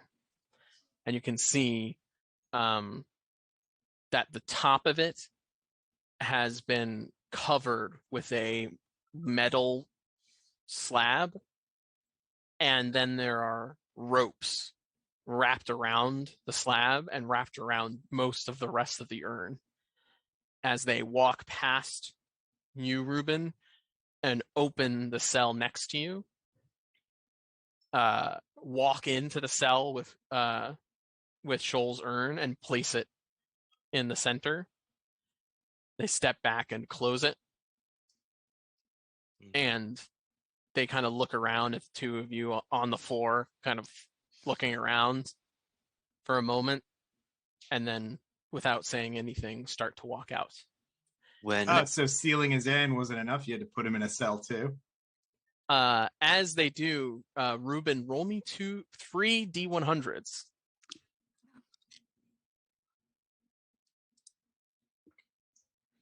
Crap! I've been talking and I was muted. Damn it. So I heard you. No, Oh, yeah, that came through. Yeah. Oh, weird. Okay. Stealing his urn. Yeah, I heard it. Oh. But I forgot how to roll. Is it slash D100? Roll, yeah, it's slash roll and then space and then D100. That's what it is. Yeah.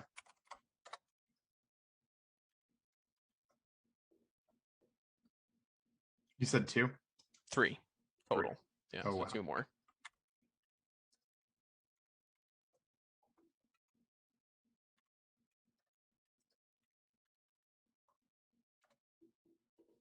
Are much better than that first round of trying to figure out who these people were.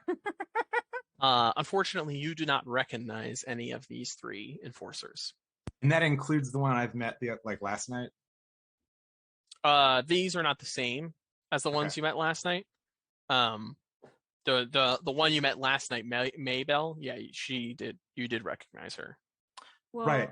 I just mean do these rolls count towards ones that I've met within? No, so each one is individual to the enforcer.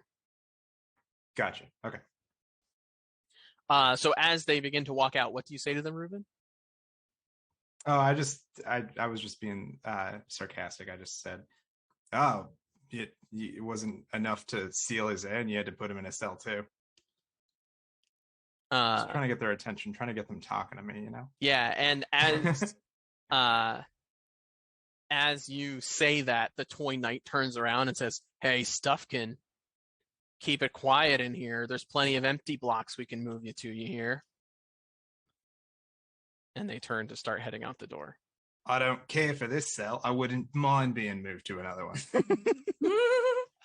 And the door closes behind them, and you hear a click as it locks. When Fishbait feels the urn hit the ground, can they do another strength check? Yeah. To try to get out? Mm-hmm.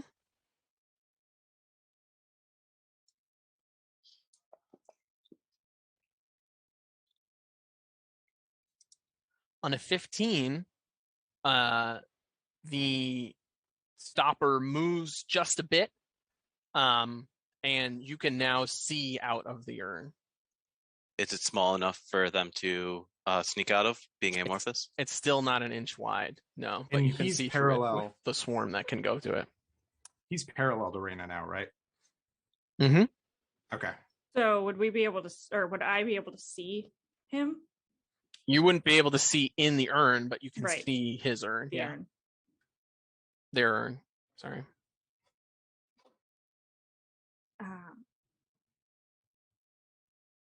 You in there, Shoal? We can hear? Mm-hmm. Much better now than before. Yeah, yes. We are here. Are you okay? We don't feel right. Should be asking this to Ruben and Shoal, but what happened back there? The enforcers showed up, and then I guess I went out pretty quickly, huh? Yeah, those guys don't know how to fight. Took 3 of them to take me down. Of course it did. We do not know, but we distracted the guards to allow the others to escape. So, Flynn and Anna, they made it out? We think so, but we are not sure. Well, there's only one way to find out. Flynn! Honor! Yeah. As you yell, you hear What's rapping up now? on the door. What's up, guys? As you yell, you hear rapping on the door, and you hear "quiet." And the figure across from you begins to stir. Oh, hi, Ahern. I'm just kidding. He begins to stir. Okay. Yeah, you can see he starts rolling over and gets up, and you can see this kind of very heavy set doll with very short, kind of almost resembling a buzz cut looking hair, kind of rubs his eyes and rolls over on the cloth mat and starts to sit up. And he goes, "Oh, what's all the fuss about?"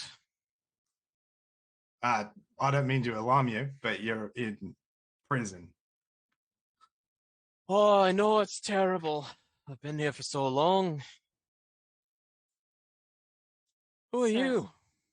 Oh, that's interesting. It's just a weird time of day to wake up. I mean, it makes sense for us because we were knocked out, but What I do you just mean? assumed It's you had the been middle too. of the night. Is it? I Yeah, guess the it's funny about- thing is I don't know what time it is. Yeah, I have a there's concussion. there's no windows in here either, so it's dark and you can't really tell what time of day it is. But yeah, he says it's the middle of the night. But a joke, you know? I mean, how can you tell? They let me out for a little bit yesterday. Ah, so they let you out sometimes. No, What do they let you do? not much. Just sit around, look up at the sky. And how many of them are guarding you when you get to look at the sky? It depends on the day, but yesterday, I don't know. Must have been maybe 10 or 12. It was more than last night. I don't think we could take 10 or 12. He gets up Ooh.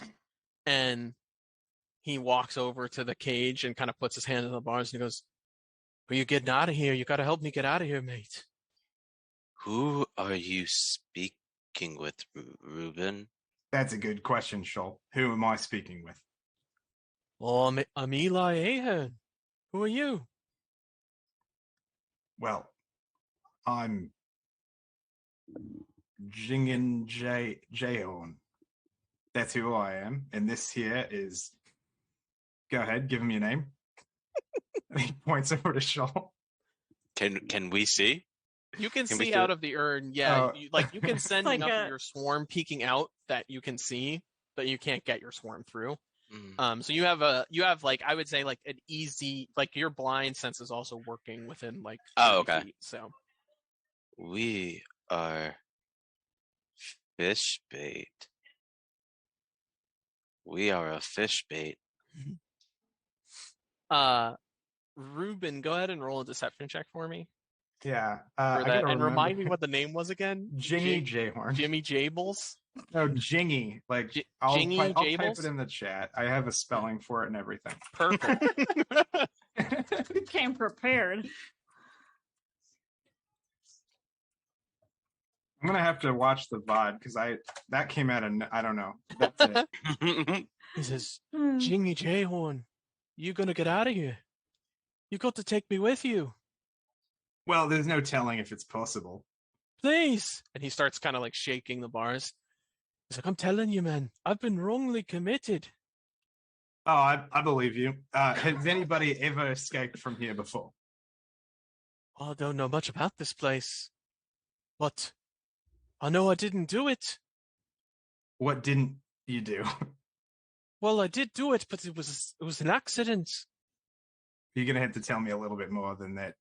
So I kicked my nan out of an 8th floor window." Oh, well, that is quite the misunderstanding. You kicked your nan. "I did. I just kind of panicked. What initiated the kick? So we were dancing. I was dancing and I did a kick and I kicked her out the window.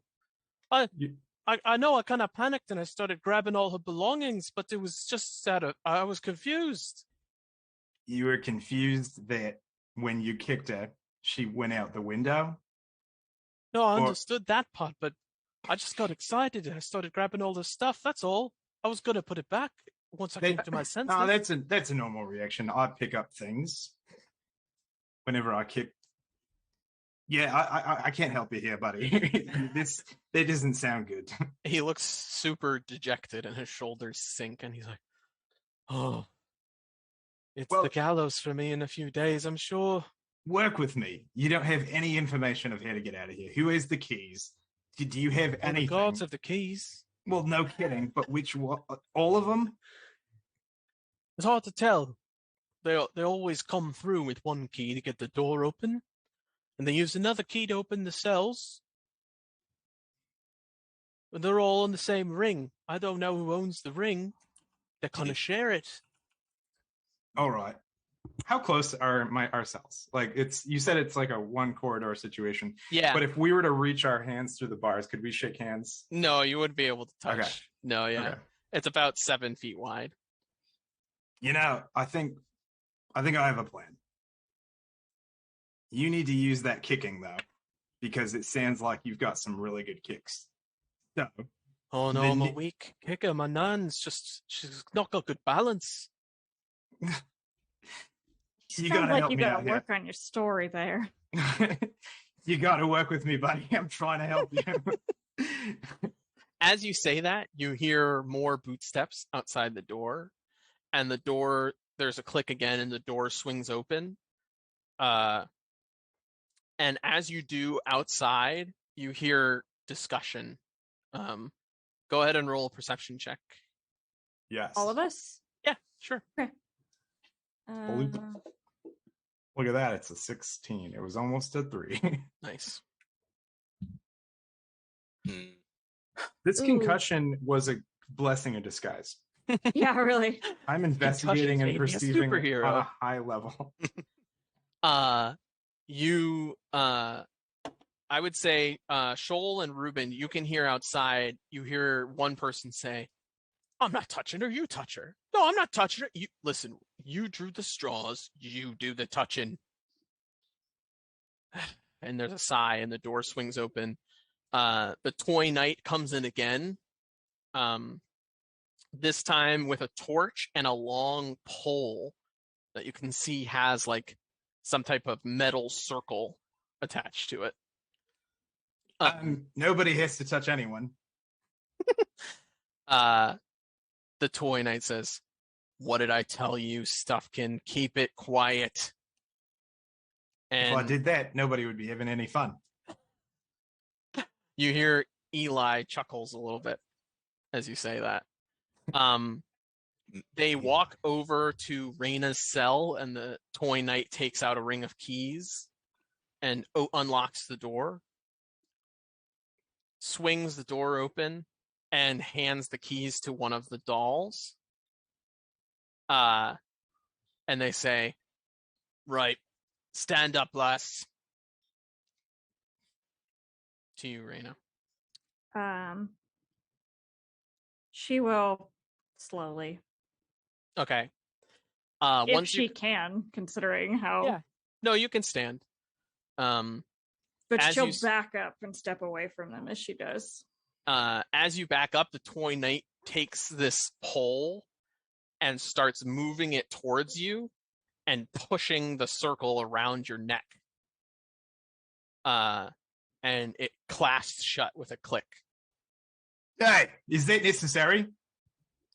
And he looks back and he says, look at her. Of course it's necessary. And then he Do you shoves mean- it and shoves you back so that your back is pressed to the wall. Wait, what is wrong with her? Nothing, fish bait. Don't worry about it. And then he says, arms and legs against the wall. Why? We're going to release your chains, arms and legs against the wall. She'll kind of eye them suspiciously as she does it, but she'll listen. Okay, and you see the doll walks up and holding his arm out like as far as he can so as not to get close to you.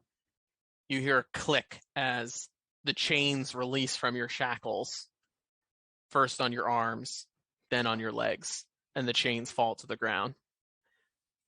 And the toy knight says, all right, now move it. and he starts pulling back by the neck, and kind of moving you to move back and back out of the cell.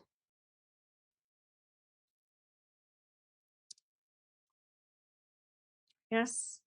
Is there anything? I mean, she's far enough away from them; she can't be grabbing the keys. Like, how free are her hands now? Like, so you can only get your hands about this far apart from each other. Okay. Same with your legs, and you have to kind of pitter patter real quick to move. And they start backing you out of the cell and then directing you to move towards the open door.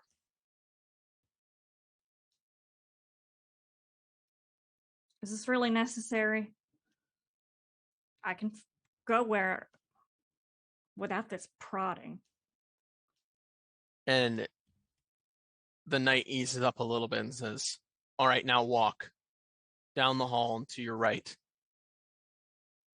You come out into this open hallway, and you can see that there are 4 doors in the hallway opposite, and you just came out of the second of 4 doors on this side of the hallway.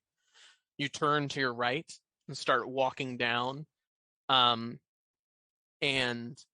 there is a large kind of circular archway that goes into a smaller hall, and there's one door to the left which is shut, and then one door on the right that is open. And you see that through the door on the right, there is another set of bars with a door in it. And they begin to walk you into that room. Am I out of sight of my companions now? Yeah, and you can hear the doll has shut you can't turn to see it, but you can hear one of the doll guards has shut the door. And Reuben and Shoal, you are now alone in your cell block. All right. And we hear the door shut. We would like to punch one more time. Yeah, go or for it. Push against.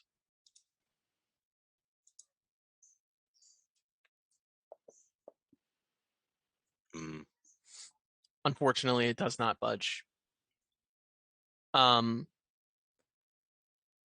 You are walked into this cell, and it kind of divides this 10 by 10 room in half with bars. They walk you inside, and you can see there are similar chains as the one in the room that the cell you were just in. And they kind of urge you to back up against the wall again. And he says, all right, hands and feet against the wall again.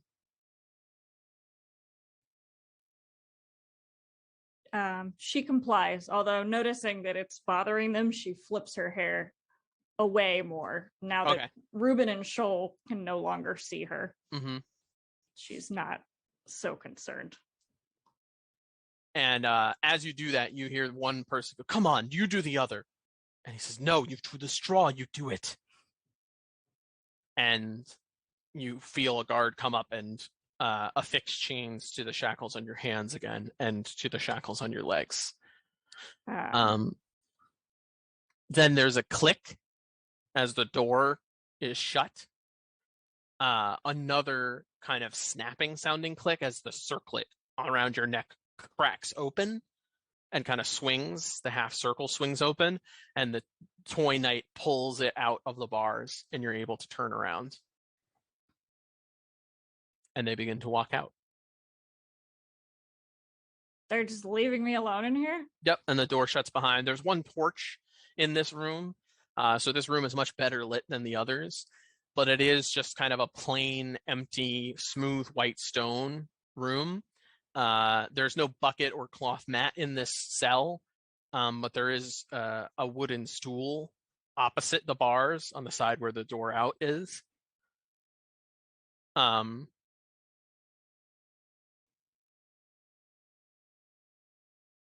guard will leave you, and for a moment you are alone. After some time, the door to this room opens, and 2 figures walk in. One is a 3.5 foot tall female humanoid that resembles a salamander, with slick, dark, kind of purplish red skin. You would recognize this Fomorian as an Alpluacra, salamander-like creatures that possess the ability to shrink in size and climb inside people's mouths. Unlike The enforcer guards, she's not wearing armor, but a dark brown leather jacket that folds across all the way across the chest. And at the shoulder, you can see a bronze pendant that looks like an unfurled scroll with a large script letter T embossed on it. The other figure that walks in, it's hard to tell whether they are a figure at all.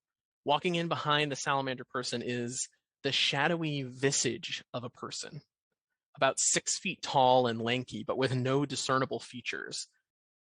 No face, no mouth. You can only slightly make out the outline of their ears from the shadowy form of their head. Their eyes consist of just 2 eye-shaped gaps in the shadow, with smoky gray irises floating in a whiter eye-like smoke within the shadow. The outline appears to be of a male humanoid with broad shoulders and a kind of proud stance. Their shadowy essence almost appears to blow in a non-existent breeze as little wisps of shadow drag off him. You would recognize this creature as a shade, shadowy, incorporeal Fomorians that have the ability to possess the bodies of the dead and operate them as their own. The salamander speaks and says, "Good evening, my name is Agent Oko, and this is Agent Romulus. We have a few questions to ask you, if that's okay." Raina probably would have sunk back down into a sitting position, Okay. while waiting. So, what have you got for me? Well, for starters, what is your name?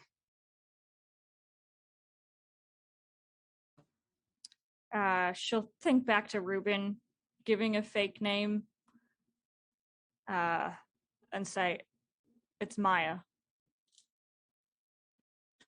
And then you hear the shade say, "How long have you been in Toraigh, Maya?" What's it matter to you?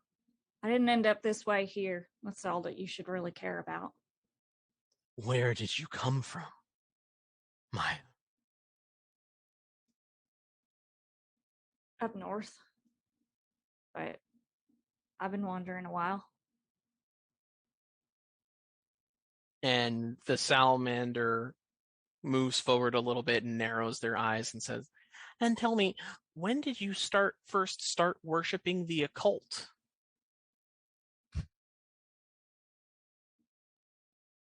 Never. You'd never find another person in this city more motivated to keep magic away from people than me. The dark figure begins to chuckle. "Ha ha ha, sure. Well, it's quite rare to get one of your people in."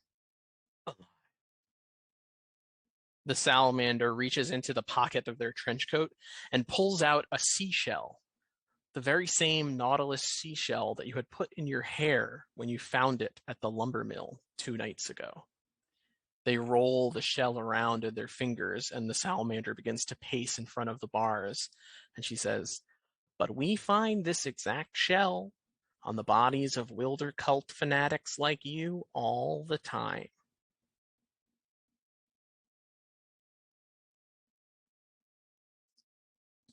It's just a shell. I just found it. The shade kind of starts looming closer to the bars and says, "You know, you could be heading to the gallows for the murder of those sailors back at the warehouse. Do you know that?" I didn't murder nobody. We didn't murder anybody except for this poor dog. But that's not why we I were definitely there. murdered someone. I don't know that. The salamander shrugs a little bit, you can see, and says, "Listen, best thing for you is to tell us where the rest of your commune is holed up. If you do, we might be able to work something out for you. Get you a more forgiving punishment." For what? An unsuccessful robbery?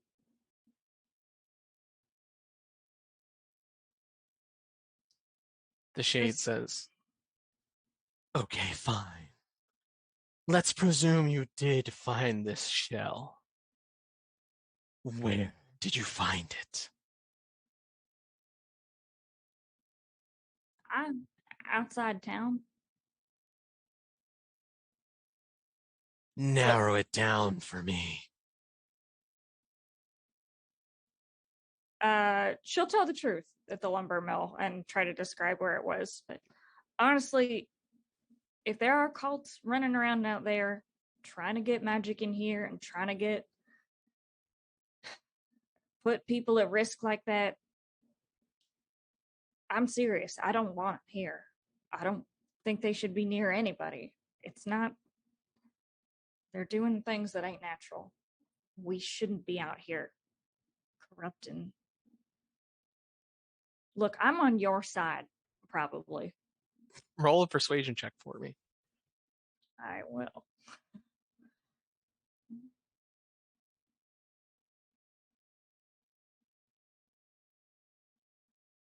Ooh.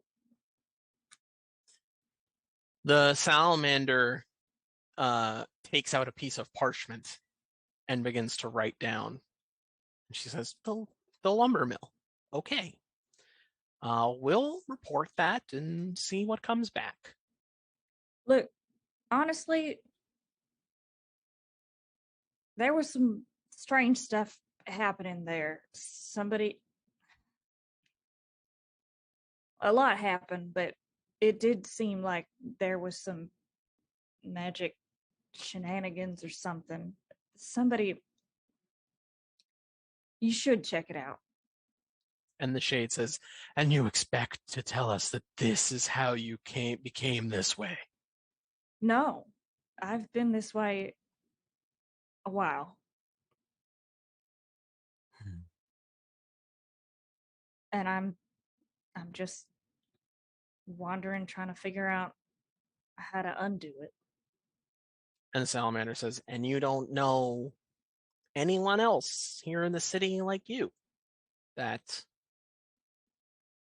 might be engaging in these magical practices?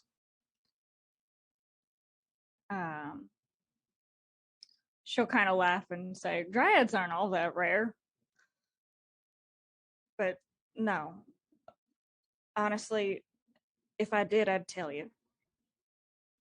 The shade turns and starts walking back a bit and says, fine, have it your way. It's more trouble for us to process you anyway. Way less paperwork to just kill an afflicted like you, instead of sending word up north. Think about that for a while, and we'll see what you have to say in the morning.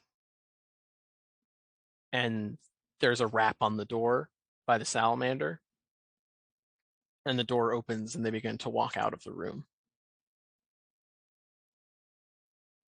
As they walk out, the guards come back in, and the toy knight says, right, second verse, same as the first. And he takes the pole and starts putting it in through the cage and says, against the wall. Oh, I can walk. She moves to start going toward the door. Okay. They do all the same stuff that they did before, release you from your chains and begin to escort you back to the cell block with the rest of your companions. Put you up against the wall again to reaffix chains to you inside your cell. And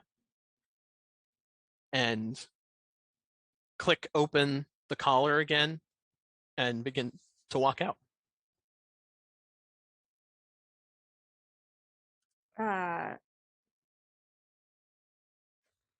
She'll look toward Ruben and say, if we're gonna get out of here, I don't think we have that much time. Well, it seems we're left to just talking, because I'm not thinking we're going to be able to break out of here. Do you remember the other night at the lumber mill, that spire that turned into eels? Vaguely. You mean the duck? Yeah. I know you know what was going on with the enforcers a little more than the rest of us.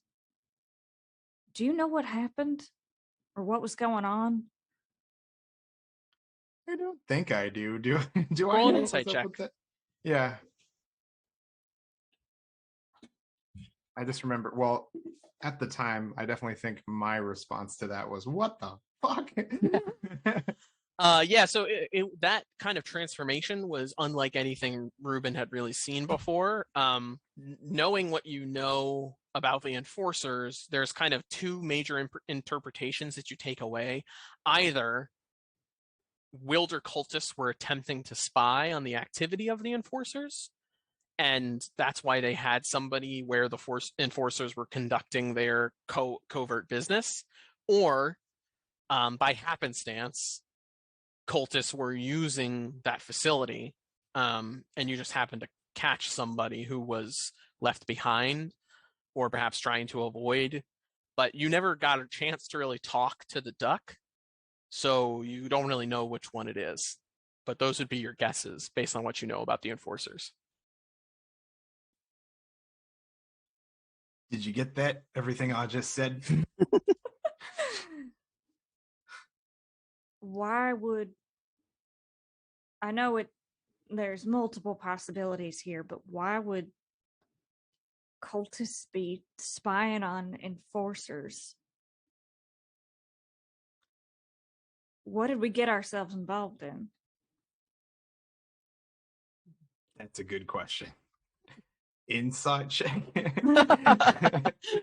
Go ahead and make an insight check if you'd like. Awesome. I would love to. I would love to answer these questions. But first, let me call on to my good friend God. On a 16, you don't know too much more. The reality is that, you know, you're on a mission, and that mission doesn't necessarily involve Wilder cultists directly. And other than the fact that they are a group that the enforcers are interested in running out of town, it doesn't seem to have much else to do with what you guys are doing, because you're really focused on the gangs, the crime lords of Toraigh. Can we do a religion check to see if we have any idea of what the motivation could be? Sure.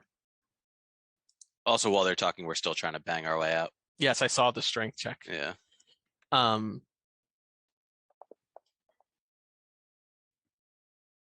Okay. So remind me again, what was it exactly you were trying to look into?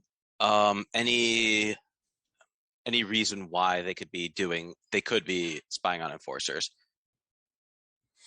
Yeah, so I think that Shoal probably would have learned from Job that the main thing enforcers try to do is crush Wilder cultists and keep them from doing magic in the city. Job always thought that magic was really bad. And so you would guess that the incentive the Wilder cultists might have to spy would be to try and get advanced knowledge about potential raids or outings or things like that. We think that they are trying to keep their queen safe from the enforcers.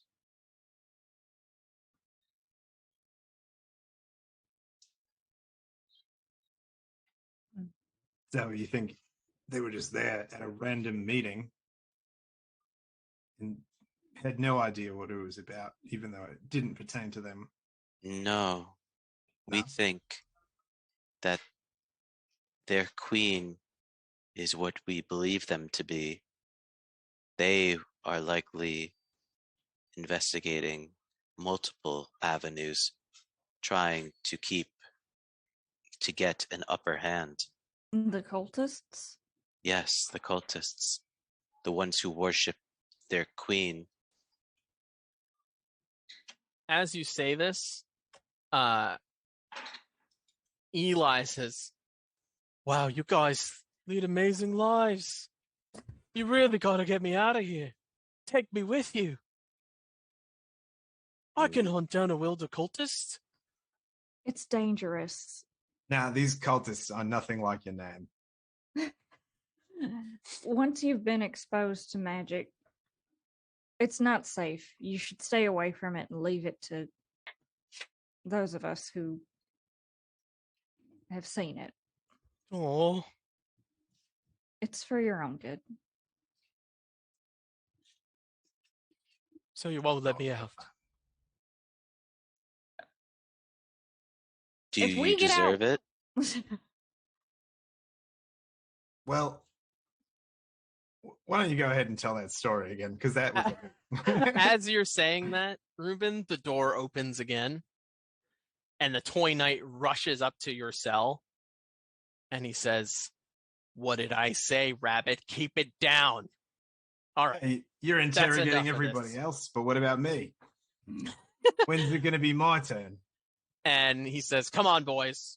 And the two dolls come in as well, and he holds a torch as they begin to open your cell, and the two dolls come in and grab you. And he goes, right, Is this necessary? right this way, and they start to drag you out of the cell block. Oh, trust me, I'd be more than happy to leave that thing. You don't need to drag me out of it. As they're walking you down the hallway, they bring you to a spiral staircase off to the right and go. It's a very wide spiral staircase, like maybe about 10 feet wide, made of solid off-white stone, kind of perfectly constructed. They walk you down a flight and take you to another similar looking hallway with the identical doors leading to various cell blocks. They take you to one on the right where there are two guards stationed, opened it up, bring you inside. You can see by the torchlight of the toy knight that the cells immediately around you are empty. They open one of the cell doors, throw you in it, and lock it behind you, and walk out. Whoa, motherfucker. You. Sorry, what was that? How far was Shoal able to track them? Not to the end of the hallway. So not to the staircase? No. Okay. Yeah, because it would be about 10 feet to get out into the hallway, and then it would be another 20 or 30 to get to the spiral staircase. Got it. So Ruben, you are now in an identical cell block, except for this one is much darker than the other. The guard must not be standing as close to the door or something because the torchlight isn't as far encroaching as far in. And a few moments pass. You can hear kind of the dripping of water still coming from the ceiling somewhere. And then you hear, "Well, Captain Baxter, I dare say this is the quickest I've gone from offering someone a promotion to question whether or not I made the right decision." And walking out of the dark end of the hallway opposite the door, you see the form of a large, pointy-eared, winged figure. It's the Lord Commander Winston Rochester.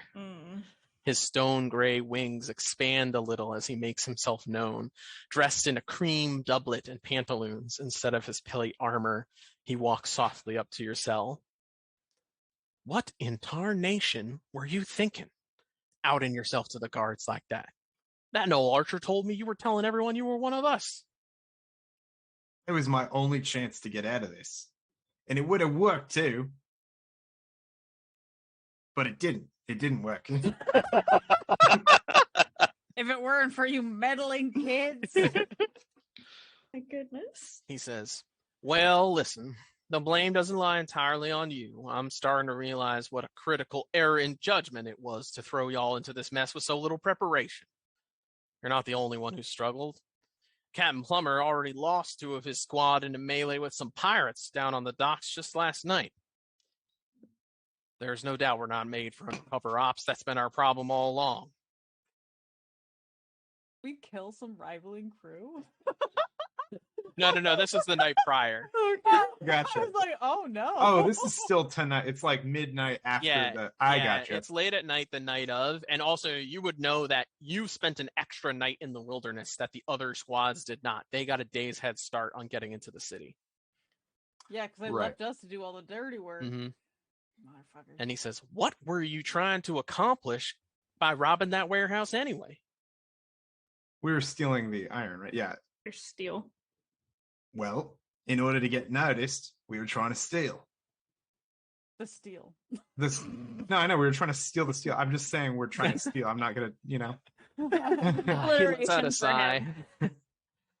Well, you got noticed, all right. Bit too soon, mayhaps.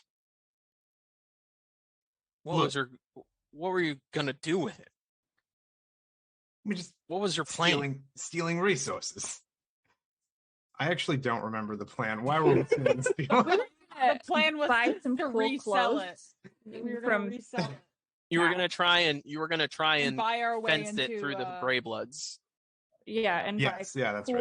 cool criminal clothes from that poor girl who took over the Debonair haberdashery.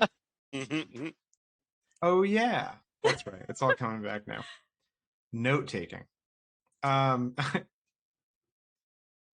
hang on. Let me re. The idea is that you steal and then you sell it and then you get noticed by the Grey Bloods, right? Does that make sense to you? Oh, yeah, that makes sense. I see. So you're trying to join the Grey Bloods, eh? All right. That's a tough nut to crack. I respect that. That's why I chose it. Well, listen, I think I can help you out a little bit there. And You're still gonna Wow, help we me, fucked even up though I. that bad, huh? he takes a few steps forward so that he's pressing right up against the bars of your cell. He reaches into his pocket and pulls out a ring of keys. Give me your hands, old timer. All right. I don't know. Back? What are we? Which way are we going? Front, back. Front's fine. Front is Front. fine. Front. He starts messing with your cuffs. He says, I've sent most of the prison guard off to reinforce the docks for the night, so the place is almost empty. He puts a key into your cuffs, and there's a click as they come unlocked. And he says, there's going to be a shift change in about 15 minutes. When my boys leave their post, you'll have about 10 minutes to get up to the next level and release your comrades.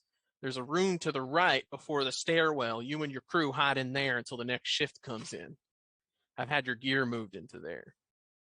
Then head up the stairs to the office and head out into the courtyard. And well, heck, I don't need to tell you how to get out of here. You used to work here after all. He starts walking away a little bit. Are there disguises? Do you have Raina's mask? Like what? Just our gear? And he says, that's a good point. You better watch out for her. She puts your whole group in jeopardy, son.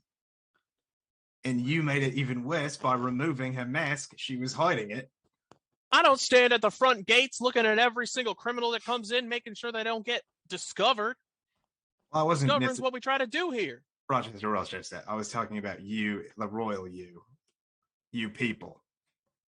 The You whole got- point, Of Baxter, is course. we're trying to keep the underlings from knowing that this undercover operation is going on. So I didn't tell nobody at the front of the prison to be on the lookout for enforcers sent undercover claiming to be enforcers out loud explicitly to everyone. All right, I deserve that. Listen, either way, that afflicted puts all your group in jeopardy. You understand? I understand quite probably better than anyone. I won't put the word out for your crew. It's too embarrassing for the company anyway, putting the charter at risk and all that. But the enforcers are going to know what you did. If you get caught again, you're not going to be likely to get any mercy at their hands. You understand me? Understood. But hey, Captain, think on the bright side. You and yours will be criminals on a prison break. Now you got real cover that should make your lives a lot easier. See you, Shoal. I see you. I pre-programmed Fantasy Grounds to never allow you to roll above a 4. That's crazy. He said, now you have a real cover that should make your lives a lot easier. And he walks to the door and raps on it, and it opens, and He starts walking out. Cool. I make my way back. Wait, just from you gave me a key, right? I can get my buddies. Yeah, so you have a ring of keys. A ring of he keys, said, he said in about 15 minutes, the shift will change. And that'll be the time to make your move. All right, so I hastily walk over to them. Run. Do I have to roll anything, or can I just say that I did roll that? stealth. Okay.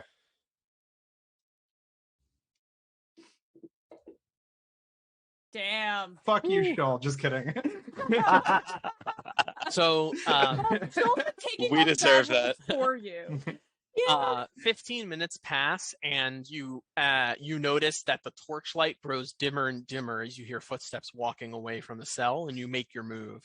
Almost completely silently, you click open the cell door, swing it open without it even making a squeak, open the door to the cell block, and you can see the hallway is empty with a soft pitter-patter that barely even echoes. You head up the spiral staircase to find a similar empty hallway, completely dark, on the floor above.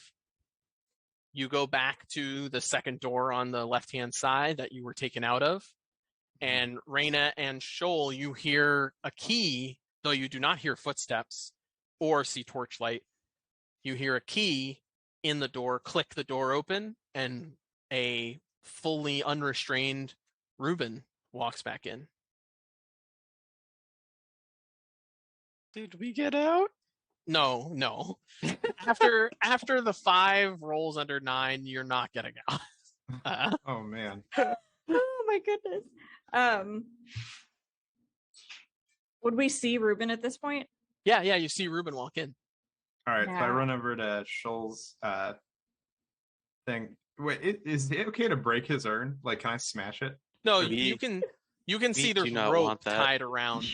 Oh, okay. There's rope tied around the urn, so you can untie the rope pretty easily. Okay. Well, I'm gonna pick him up for now, and then run over to Reyna's cell and unlock that. Make a strength check for me, because it's like a human size urn. It Oh, took 2 people to carry I've been it in. picturing this all wrong. What was it in the? Did you say athletic? Oh, strength check. Yeah, just a regular strength check.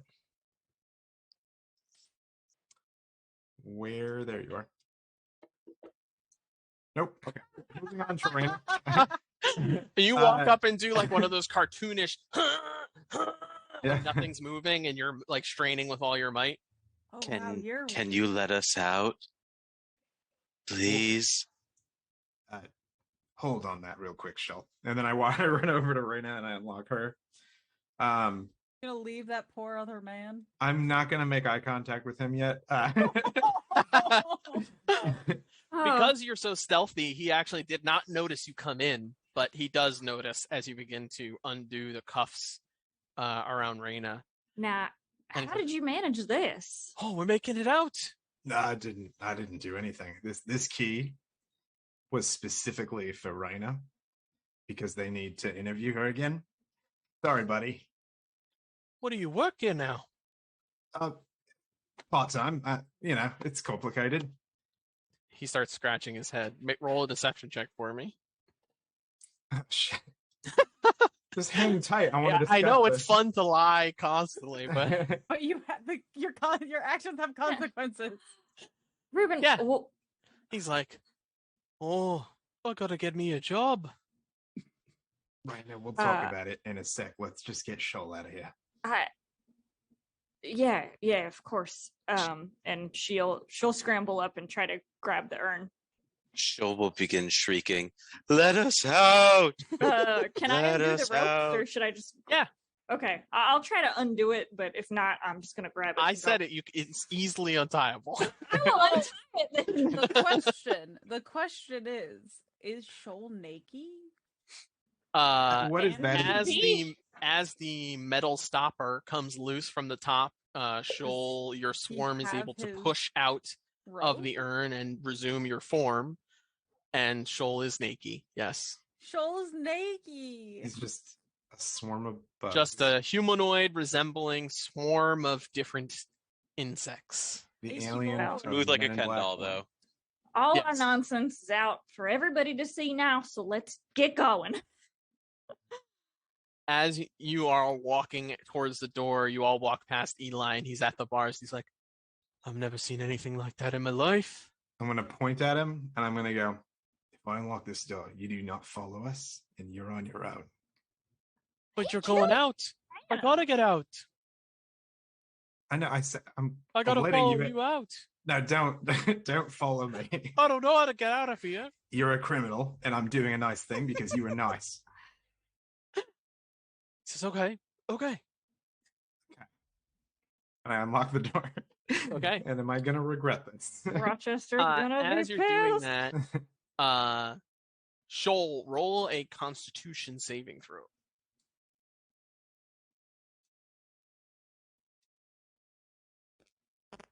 Oh my fucking You god! are just destined to get 2s right now.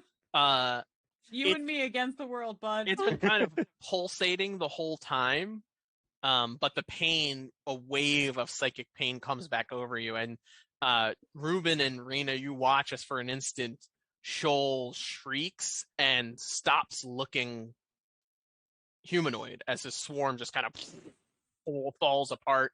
All the ones that fly start flying all over. All the larvae types just collapse to the ground and start writhing on the ground, and then they reassemble. We're shrieking during this, Yes. like high-pitched, ear-deafening shrieking. Shell, I don't mean to be insensitive, but could you dial that back a bit? We're trying to be quiet. Can We Shoal, don't roll another feel, insight check for me. Me? No, Shoal. Joel, Oh. if you need to get back in here, I can carry you. This is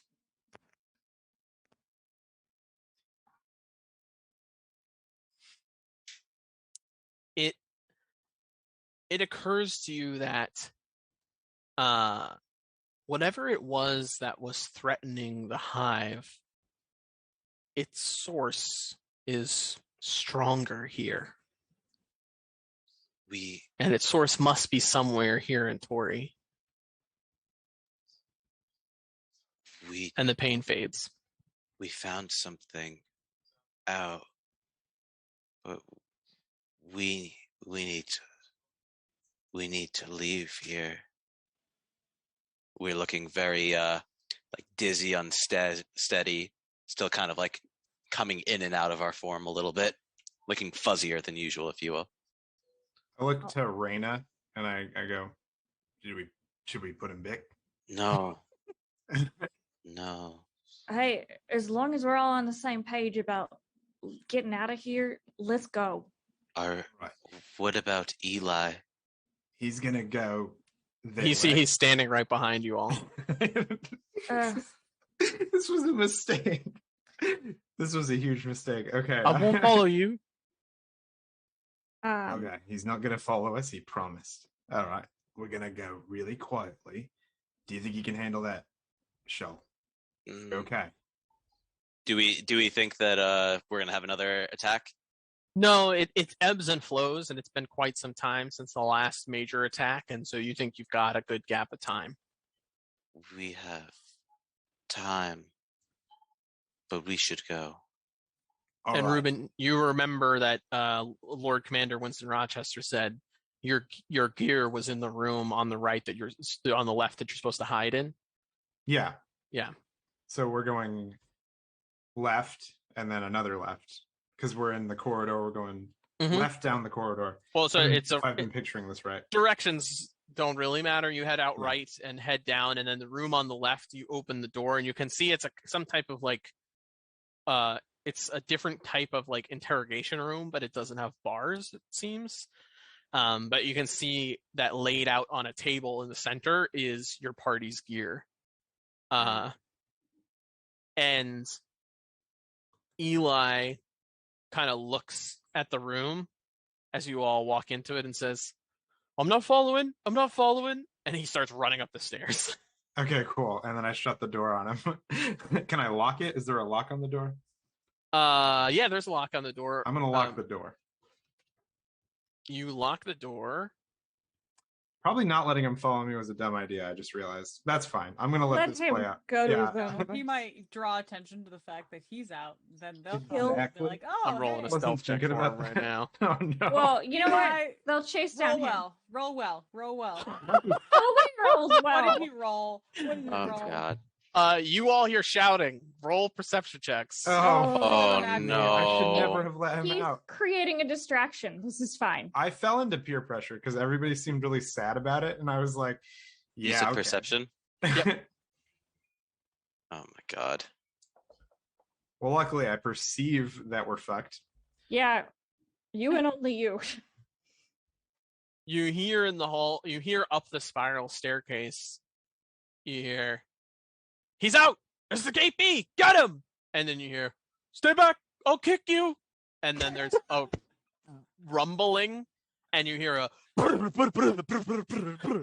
and then you hear several punches. Ah! Ah! Ah!